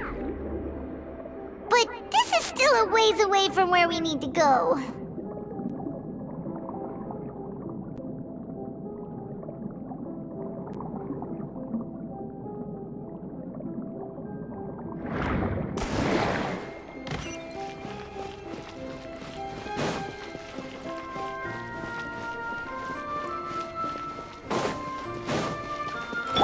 Hey!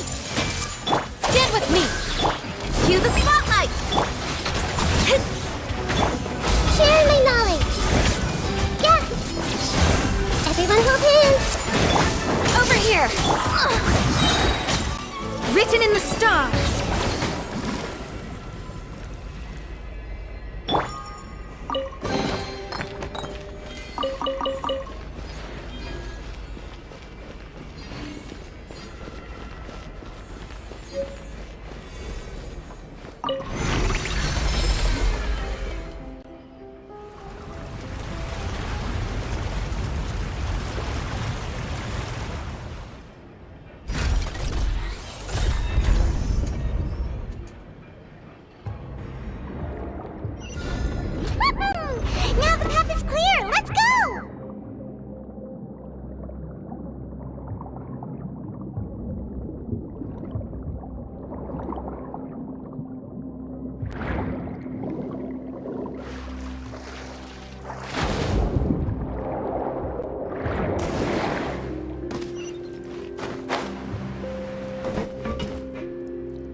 shadows of fate! Surprise!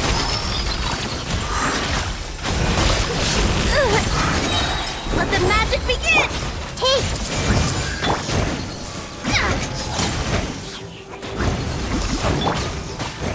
Over here!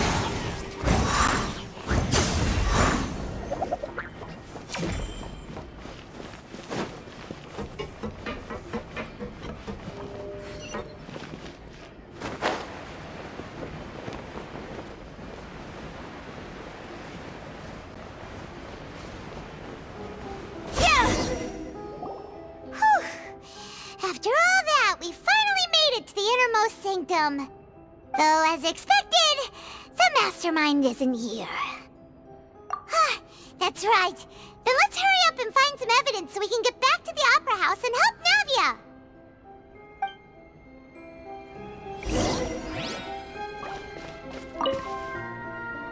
What's all this? It's a bunch of really cute things. Pink accessories, a hair tie, a necklace, even a makeup box.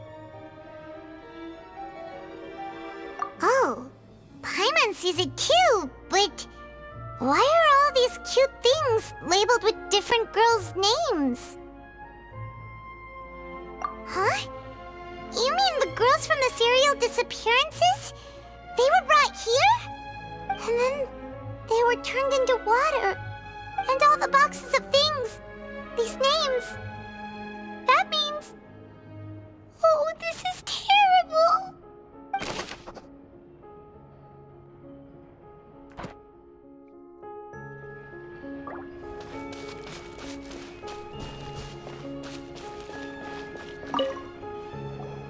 Whoa!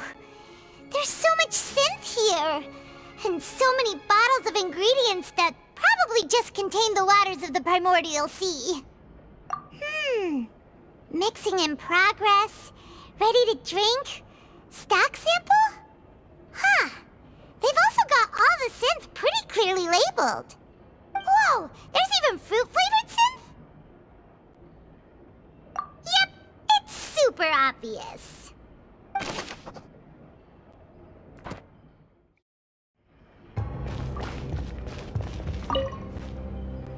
What's this over here? Looks like some kind of place for research.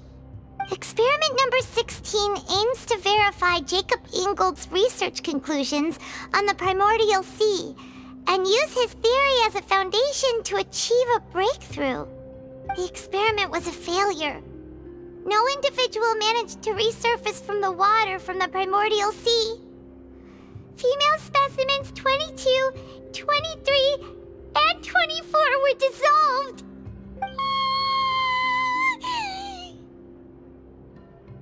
Sorry, Traveler. Paimon will try her best.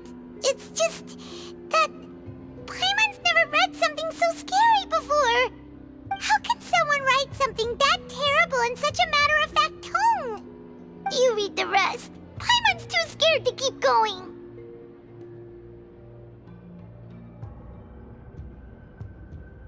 So that's why he did all of these experiments.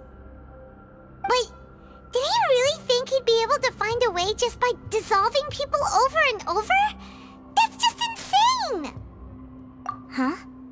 Isn't that the name you heard by the fountain? Paimon thought he was an eyewitness in the serial disappearances case.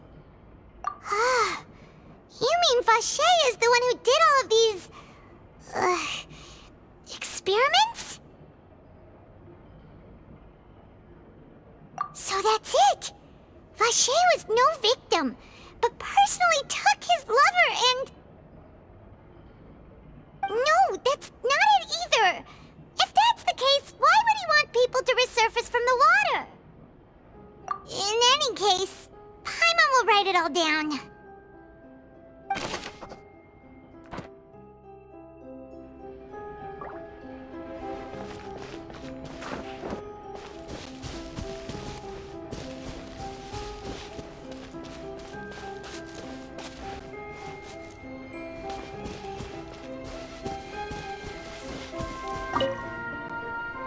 Let's see what's written here. Nothing escapes Detective Paimon's eyes. Callus. Navia's father. Oh, this seems to be an investigation report on him.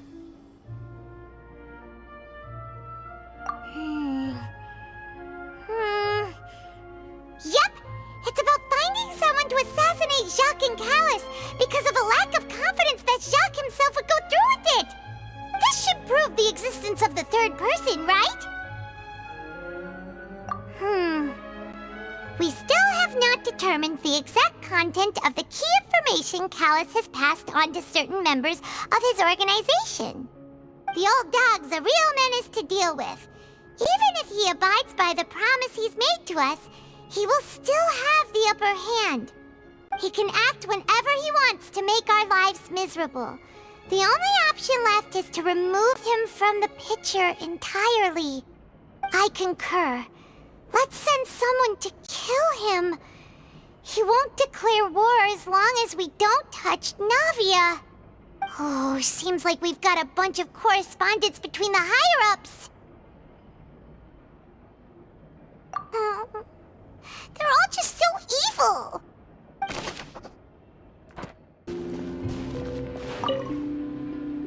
Oh, look! There's an important-looking basin over here, and it's full of water. That means this is where they make all the synth, and that special water is the main ingredient.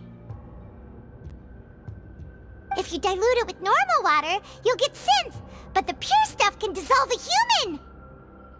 Paimon will take notes on this incriminating evidence.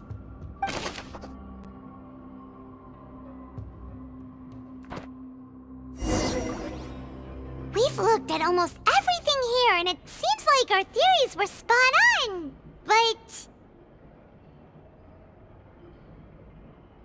Yeah, we haven't found anything that reveals his true identity. No wonder even Neuvillette wasn't able to find anything. Whoever it is probably destroyed everything to do with that name a long time ago. That way, even if we bring all this back to the opera, we won't be able to identify the true culprit. Sure thing. Paimon won't admit defeat to this guy either. You take that side and Paimon will take this side. Check everything carefully. We'll find something for sure.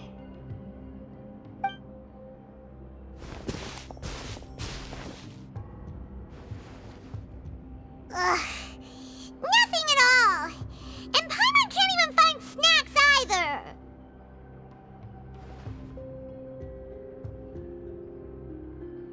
Whoa, really? Let Paimon see! Vinier. Isn't that Vache's lover's name? Then you found her diary. Let's see! Aw, it's just a normal diary chronicling their love story. She was so sweet, too. Oh, Paimon feels even worse for her now. So many! A whole page's worth! But they're all crossed out. Was she unhappy with all of them? The final name she decided on was... Marcel. Wait, but Marcel's pretty old. Has this case been going on for so long that he's Vache and Vinier's grown son? Hey! Paimon still hasn't figured it out yet.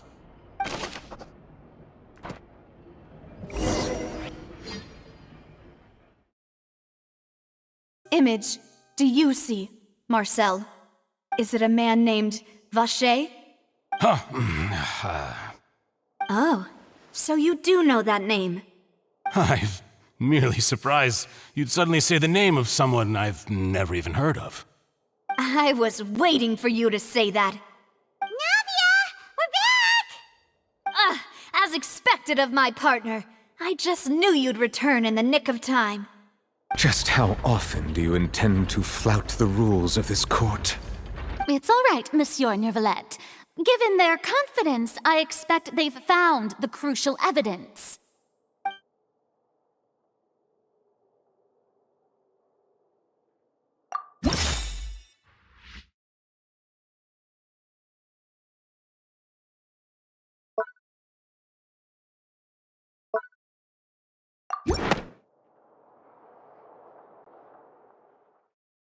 But the truth of it, Marcel, is that you've always been Vache. Huh? We've investigated your lair and we already know everything! After your lover, Vignier, was dissolved, you kept abducting young women to experiment on the hopes of bringing her back to you! You even created Marcel as a new identity and destroyed all records of your past as Vache! So that's it. Even the villains in opera performances rarely go that far. And with that, Marcel's motive has now been established. This information regarding your past also dismantles your prior timing defense. Well, Marcel, do you know where you went wrong? You fixated your gaze on the lover that passed away, instead of paying attention to the living people around you.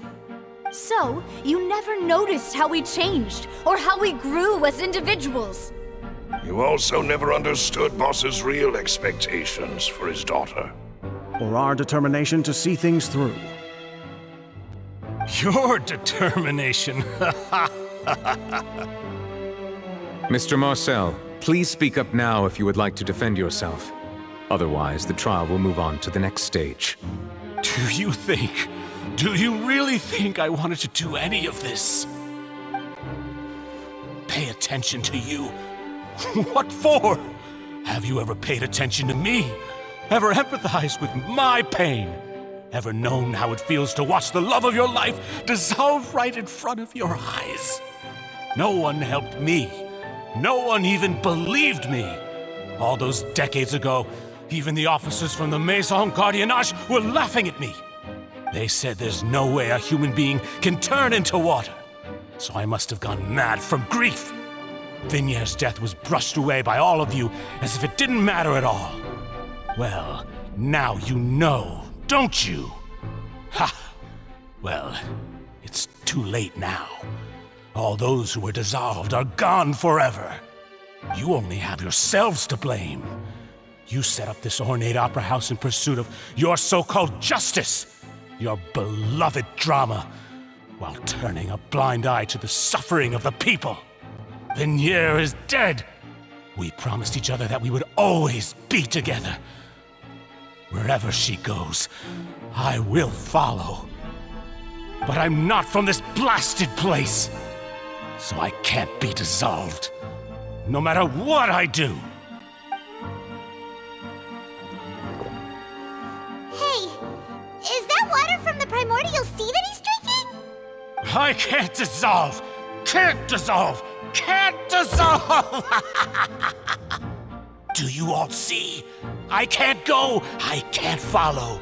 So if I can't go where she is, what choice do I have but to try to bring her back? I did all of that, and in the end, that accursed Callus still got the better of me.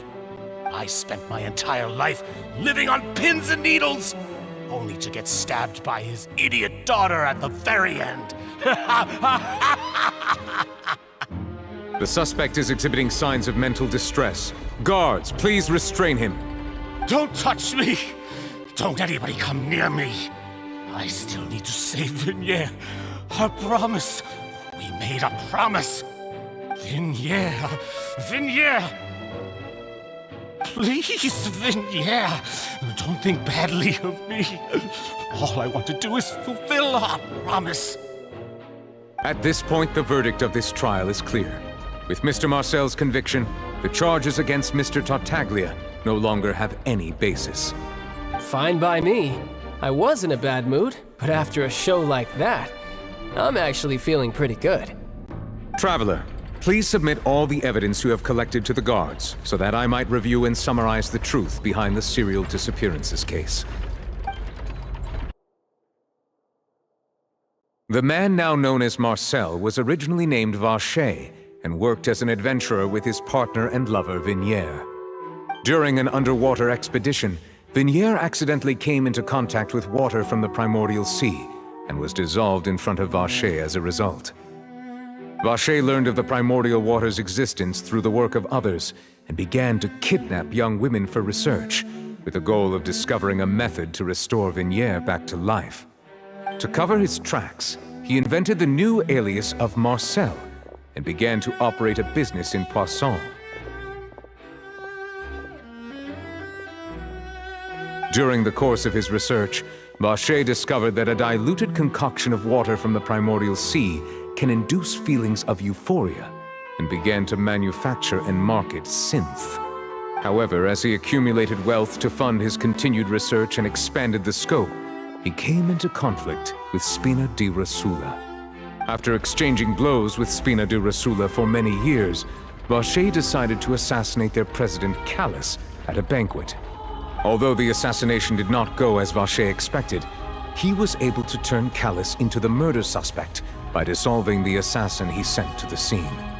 And just recently, Vacher attempted to frame Linny as the culprit of the serial disappearances case, using a similar method. However, his attempt to frame Linny failed, and the power of water from the primordial sea became public knowledge. This case also exposed enough of Vacher's machinations that he was eventually successfully charged in court. Thus concludes the enigmatic history of the serial disappearances case, with the truth revealed to all.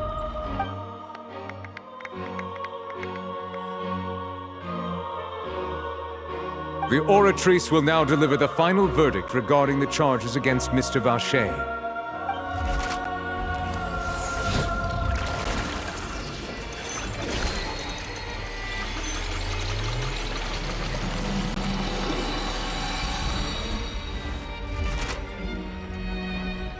According to the judgment of the Oratrice Mécanique d'Analyse Cardinale, Mr. Vacher is guilty. Guards! Take Vacher away. Good. It's what he deserves.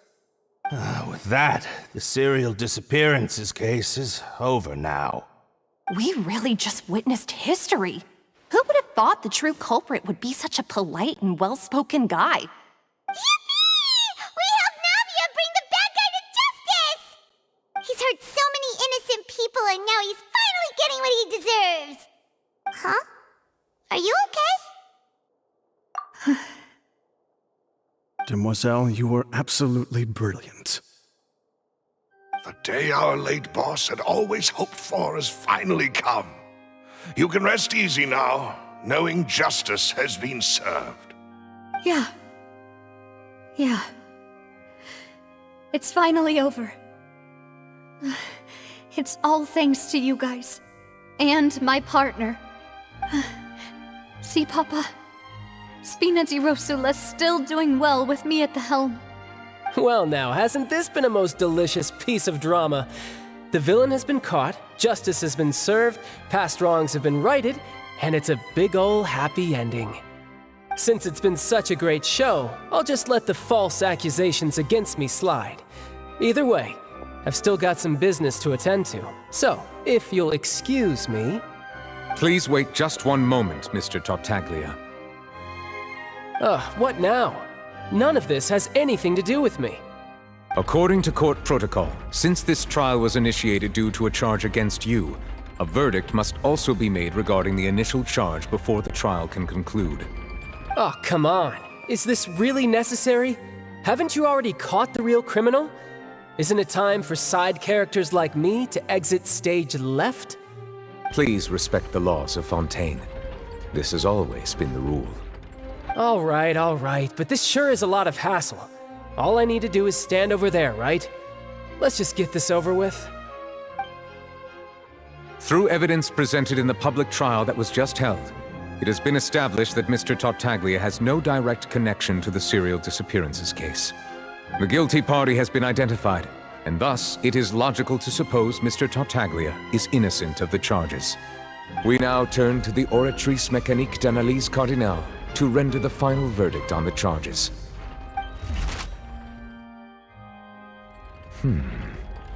According to the judgment of the Oratrice Mécanique d'Analyse Cardinale, Mr. Tartaglia is guilty. What? Hey! That's not funny! Didn't you just say I'm supposed to be innocent? What's with this verdict? Is your justice machine malfunctioning? Huh? This has never happened before.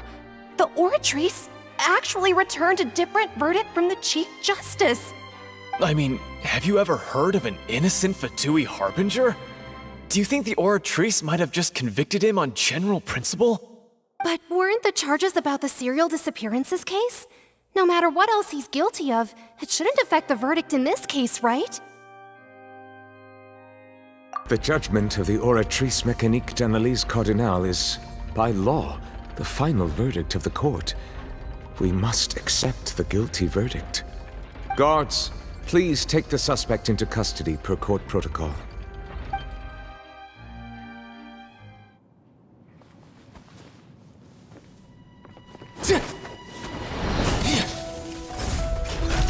So this is how justice is done in Fontaine. What a joke. You've got your rules. Well, I've got mine too!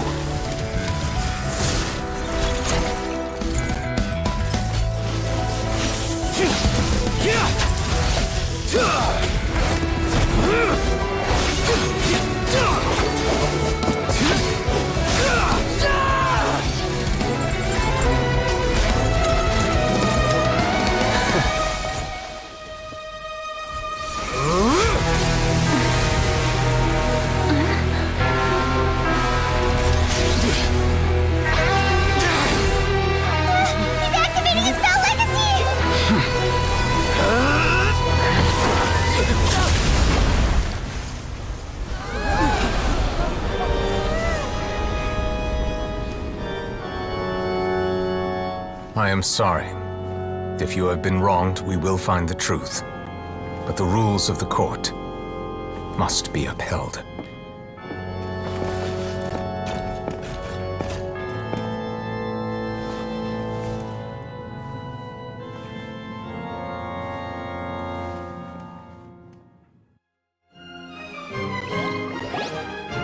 Hey, Monsieur Novelette, what's going on? Shouldn't they have been cleared already? Apologies. This is also the first time I've encountered such a situation. However, according to the rules established at the conception of Fontaine's court system, the Oratrice's judgment is the final verdict of the court. All I do is follow court procedure. As for why the Oratrice arrived at the conclusion it did, you should probably ask someone more knowledgeable than me. Why are you looking at me? I had nothing to do with it! I don't know what happened there either! Hey, stop staring at me! What does Lady Verena mean by that?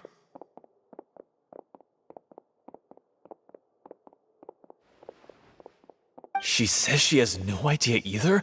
But that's impossible. Didn't she create the Oratrice herself? Yeah, so are the verdicts reliable or not? Can results like this really be called justice?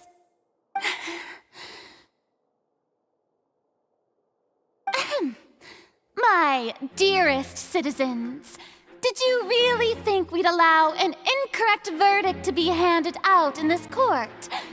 Did you really believe that the judgment could be mistaken or be the result of some sort of random mishap? Don't tell me you thought even I had been blindsided by the Oratrice's result. But the way she looked just now, it was pretty obvious she had no idea what was going on. However, given the state of things, I shall give you an explanation. Everything that just took place, including my supposed shock and bafflement, was a part of an elaborate performance, with every action meant to stir up drama and excitement. And, of course, for every performance there is a script. Everything has unfolded exactly as I expected from the very beginning. As the embodiment of the very concept of justice, the Oratrice shall never render an arbitrary judgment! If you thought Child had nothing to do with the serial disappearances case, it is only because you've been blinded by the superficial appearance of innocence. Everything he's done, not to mention the danger he poses, are beyond ordinary comprehension and completely unforgivable! All shall be revealed in time. You will come to understand my noble intentions, as well as the absolute correctness of the Oratrice's verdict.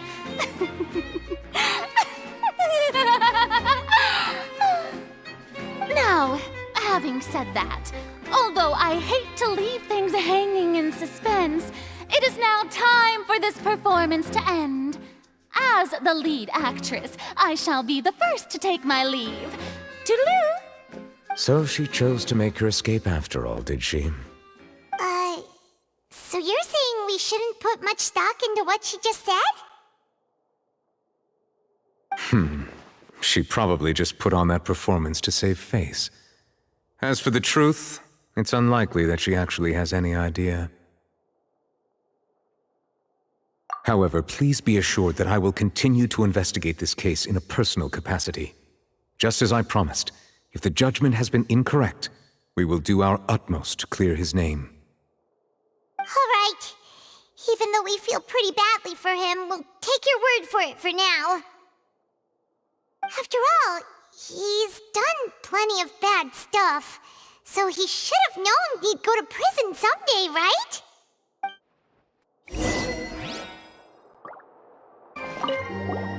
Oh, Monsieur Neuvillette! That power you showed when you took him down. Who are you really? I'm the Chief Justice of Fontaine, of course. If officers of the law lack the strength and capability to enforce it, then it makes a mockery of justice.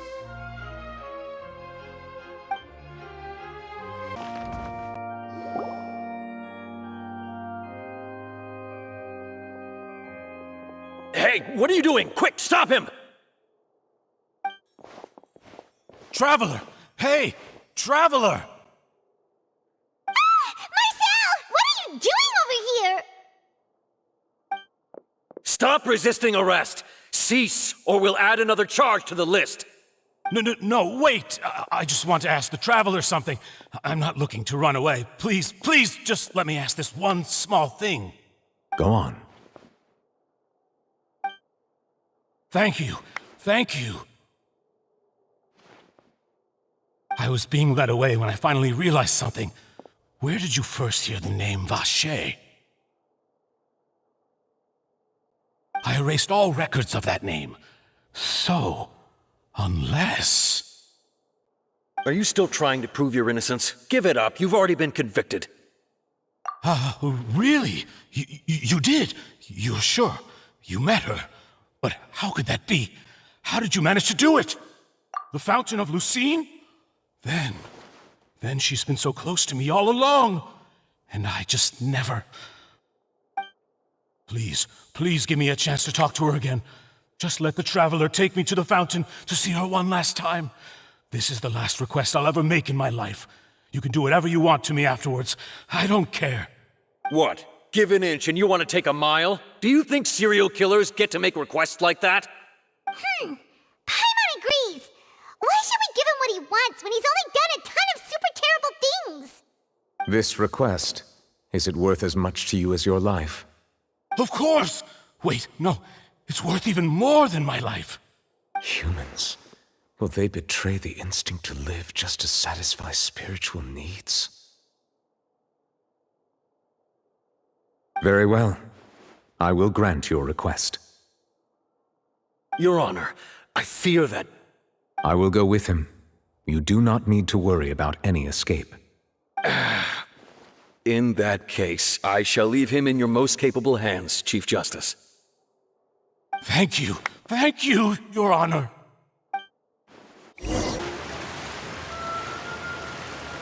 Is this the place?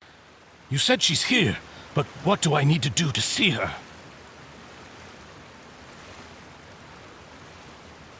Yeah, and even Paimon could hear her after drinking that thing. Didn't you just drink a lot of it on the stage as well? Oh, in that case... Vacher! Ah! Yes, that's it! So you Vignier, it's me! It's me, Vache! Vache? Vache? I'm here! I'm here! Where are you, Vignier? I'm coming for you. I'm finally here for you. Hey, wait! Be careful! Hey, wait! Vignier, is that you? It's me, Vache! Vignier! Vache? Why did you come? Didn't I say? You don't need to look for me. You look a lot older than I remember. How long has it been? It's been more than 20 years. I've suffered for over 20 years since the day you left. All this time, only the thought of bringing you back has kept me alive. Nothing else mattered to me. I must be dreaming. Who would have thought I'd get the chance to tell you all of my feelings like this? Vignier, you are my everything. I really don't know how I could live without you. But Vache, if you ask me, this world would be better off without you. What are you saying? If not for you, I would have finished my law degree and probably become a top-tier attorney one day. If not for you, I would have continued to pursue my love of the arts, and my works would have been displayed in the Palais Mermonia itself. If not for you, I would at least have been able to take care of my mother.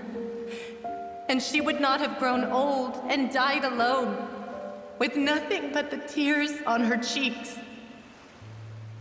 It's all because of your selfishness, Vache. It's all because of you. You... Wait, you are not Vignier. Who are you? You're right. I am not Vignier. I am the sacrifices. Every woman who died by your hand, as our bodies dissolved, our consciousnesses flowed back to the primordial sea. Our thoughts circulated endlessly within the primordial sea, and we were no longer individuals, but we became one, just as streams of water come together in the sea. I'm Cressy. I'm Lemony. I'm Azine. The only one I am not is Vignier. Why? But then, where is Vignier? She doesn't want to see you anymore. Every tendril of her consciousness is avoiding you. This is what you get for your selfishness. Your selfishness robbed us of our lives and our futures. You said time and time again that you'd do any and everything for her. But did you ever consider whether she'd want to see you do the things that you did? If she would despise you for what you became?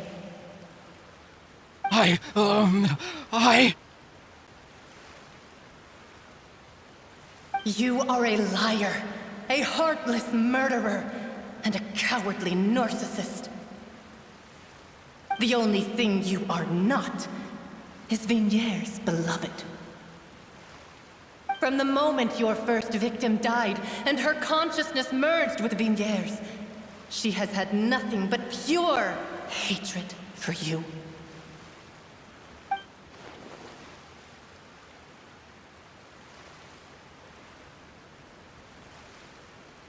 No!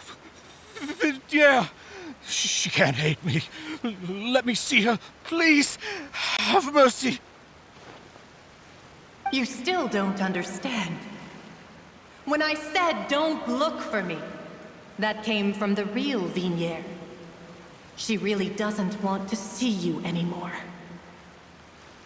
But on top of that, she also said that because it's her final drop of pity for you. She said that because she knew that if you did come here, we will show no mercy to you.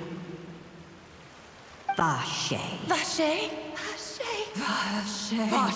Vache. Vache. Drown.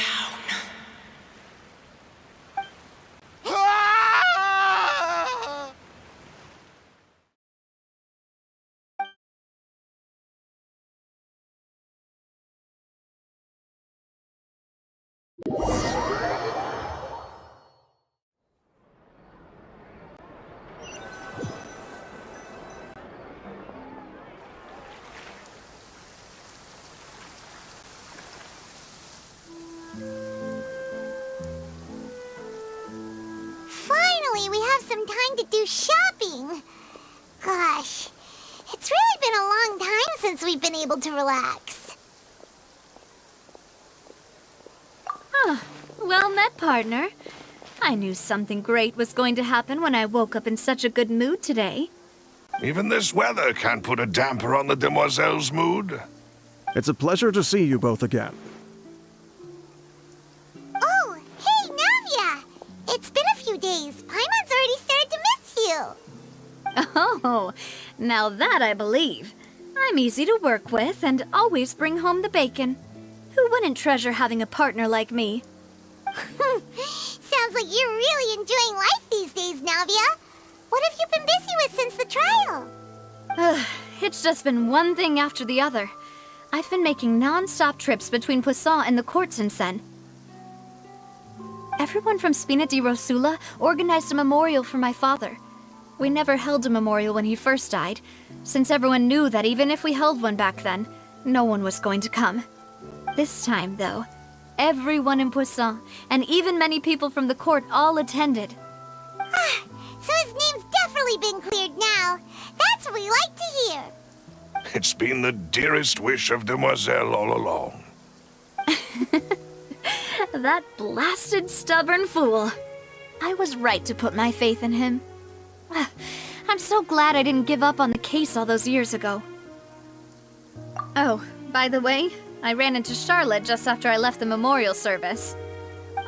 Well, maybe it'd be more accurate to say I knew she would be there, and there was no way she'd just let me go. Huh? So you know Charlotte too? The Charlotte? Journalist from the Steambird? Yeah, way back when I first became the president of the Spina di Rosula, she was all over me. Wouldn't take no for an answer. I believe the story was called The True Heart of Darkness, Secret Tales of the Yellow Rose. To be fair, though, it was a really flattering feature. So, we've been on pretty good terms ever since. She was trying to lean on our friendship to get me to do an exclusive piece on the serial disappearances case. Oh yeah, she told us about that.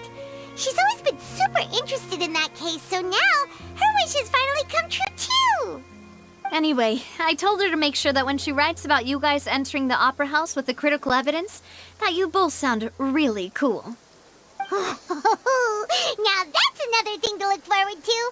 We trust Charlotte's skills with a pen for sure. Oh, and in other news, I also took Clarande out for a meal. Oh, are you two on better terms now? While you were investigating Vache's headquarters, Clarande gave testimony on my father's behalf. It was thanks to her that we were able to turn the tide. I wanted to thank her. I mean, there's also no point in being awkward all the time, so we took the chance to reconcile with each other. Oh, that's great! Paimon also thought Clarande wasn't actually a bad person. It's always good to have more friends. Anyway, now that the case has finally been solved, perhaps it will slowly begin to fade from the public consciousness. Oh, actually, there's still one last thing I need to do. What is it? I should pay a visit to my father's grave and tell him the truth of what happened, as well as how it all ended. And on top of that, just how much people still look up to him to this day. That includes me, too. Miss Navia. Indeed. Callis is a really admirable person. Sure thing. I'd like you two to share the moment with me. After all, without you, there might not have been such a positive ending. And in that case, everyone, let's be off. Considering the recent weather, we'll be lucky if we can reach Poisson before dark. Yeah, you're right. It's been raining non-stop for a few days now.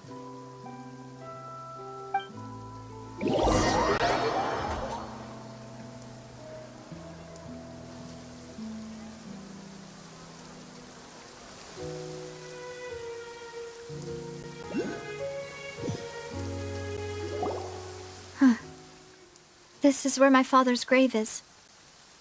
To be perfectly honest, even I haven't been back here for a long time. Huh? There's someone there already. Wait. That figure. It can't be... Hmm? Isn't that Neuvillette? Why would the Chief Justice be here? Huh? Navia?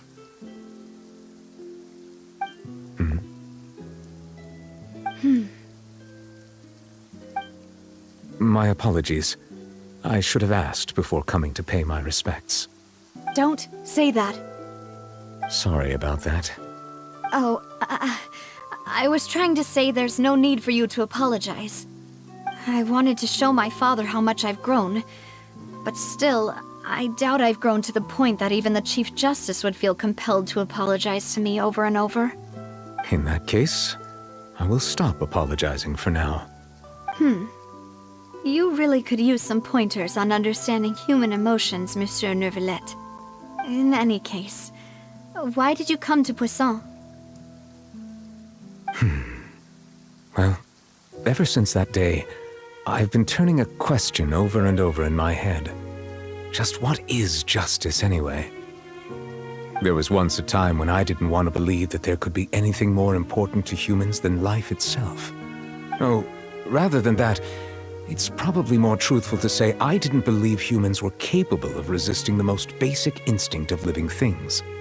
That they could rebel against their own nature, or consider certain things to be more important than their own lives. Which is also why I didn't stop your father from beginning that fateful duel. I believed that a truly innocent man would never throw away his life like that. That there was nothing, should have been nothing more important than one's own continued survival. But Mr. Callis proved me utterly and decisively wrong. If not for his sacrifice, the serial disappearances case would have remained unsolved to this day.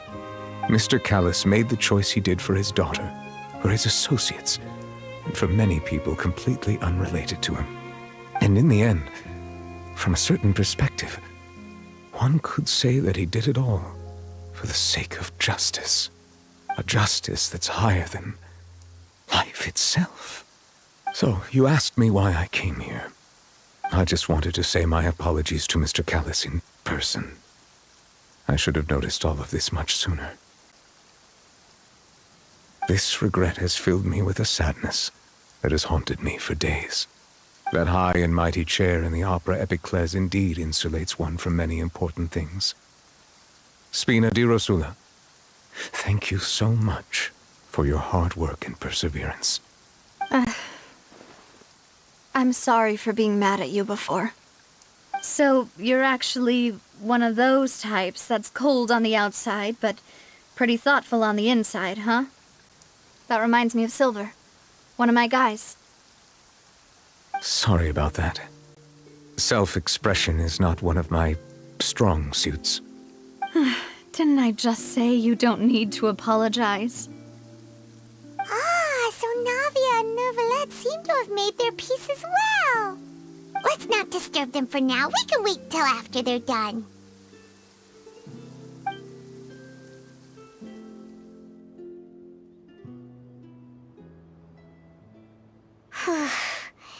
Paimon's never paid respects at someone's grave before. Did Paimon do anything rude there? Huh? Oh, Paimon didn't know that was a thing. But Paimon doesn't know what she would do if she can't fly. Oh no. Paimon hopes Miss Navia won't be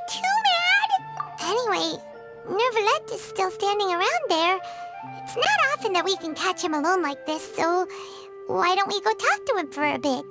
If we can't talk to Lady Farina, we can at least talk to him, right? Paimon's really sorry, Navia, but Paimon did something pretty disrespectful just now. What are you saying, Paimon? I don't think I get it. Well, aren't you not supposed to fly around someone's grave? Huh? Who told you that? Hey, traveler! Why did you mess with Paimon again?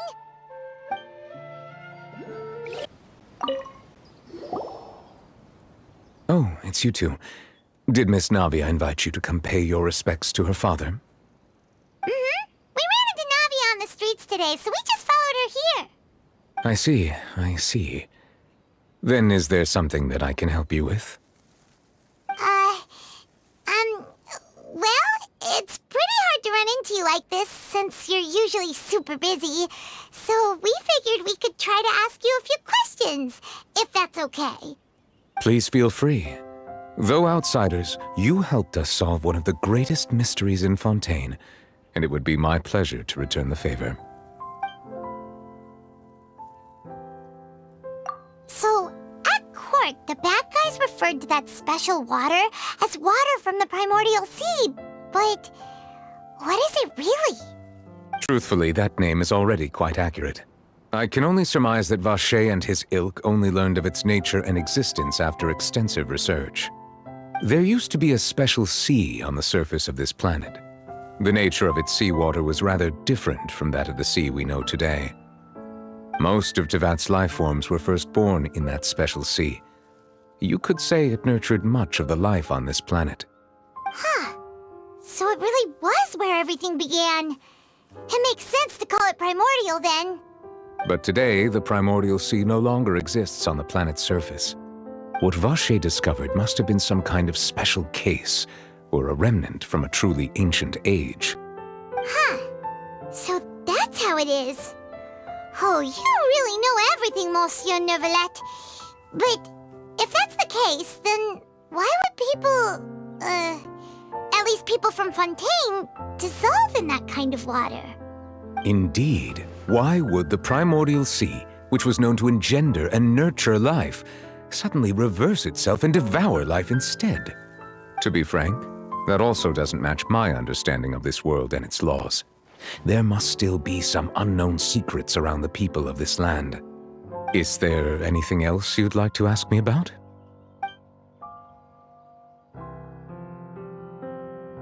That the sea levels will rise and everyone will be dissolved in water, leaving Farina crying alone on her throne, but the sins of the people will be finally washed away for good.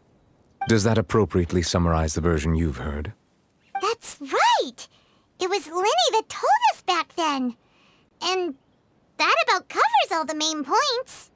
Yes, up to the present, I think we reached a point where we have no choice but to confront this prophecy directly. Rumors have it that this prophecy is rooted in the last words the former Hydro Archon left to the world before she passed away. A prophecy? Of the former Hydro Archon? Wow.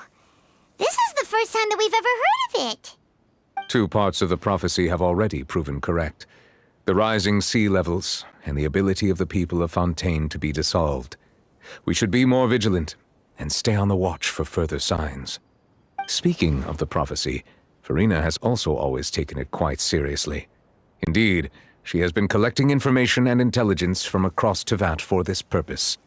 If the rumors were true, then perhaps this prophecy is the conundrum left to Farina by her predecessor. But with Farina being the way she is, can we really trust her to solve it? Is there anything else you'd like to ask me about? My apologies. My investigation has still not reached its conclusion. However, I still believe the judgment of the Oratrice was not rendered arbitrarily. Huh? But you also said you thought he was innocent. For many years, I have been quite aware that the Oratrice does not simply mechanically repeat the verdict that I give on each case. As a divinely created mechanism, the people's unified faith in the concept of justice is integrated into it. Not only can it produce the incredible power of indemnitium, but it likely also possesses other traits, such as self-awareness. Which is all to say, I have been prepared for a situation like this for a long time. So when Lenny told us that he heard a human voice from the room where the Oratrice's core is stored... I was not aware such a thing had occurred. Perhaps that could serve to prove my conjecture. I will add that to the list of items to investigate. In any case, I am inclined to believe that the Oratrice does have a methodology all its own. We just do not have enough information. Based on Farina's reaction, I doubt even she had any idea what was going on. She managed to bluff her way through it, though, with her time-tested twin tricks of bravado and drama. While we do intend to get to the bottom of this, for now, we regret to say that the Fatui Harbinger will just have to bide his time in the fortress of Meripede. If we did incorrectly convict him of crimes he did not commit, we will most certainly compensate him to the fullest extent allowed by the law. If you ask Paimon, the only compensation he'll want is a no-holds-barred fight with you. Is there anything else you'd like to ask me about?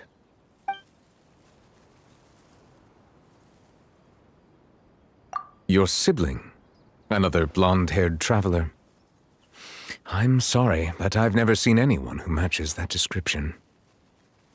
If she ever stepped foot in Fontaine, I'm sure she followed our laws to the letter, and had no reason to appear on the stage of the opera Epiclese. Is there anything else you'd like to ask me about? Very well. It was my honor to provide you with what answers I could. I very much enjoyed conversing with you. It will soon be time for me to leave this blissful tranquility behind and return to Palais Memoria. You really are super busy, Monsieur Neuvillette. Paimon thought you only came here to pay your respects today because you had the day off. Crime and villainy do not have the day off, and so justice must work around the clock as well. This is merely the nature of a justice's work. All right. You've got a point. Huh? Paimon just noticed that the rain has stopped.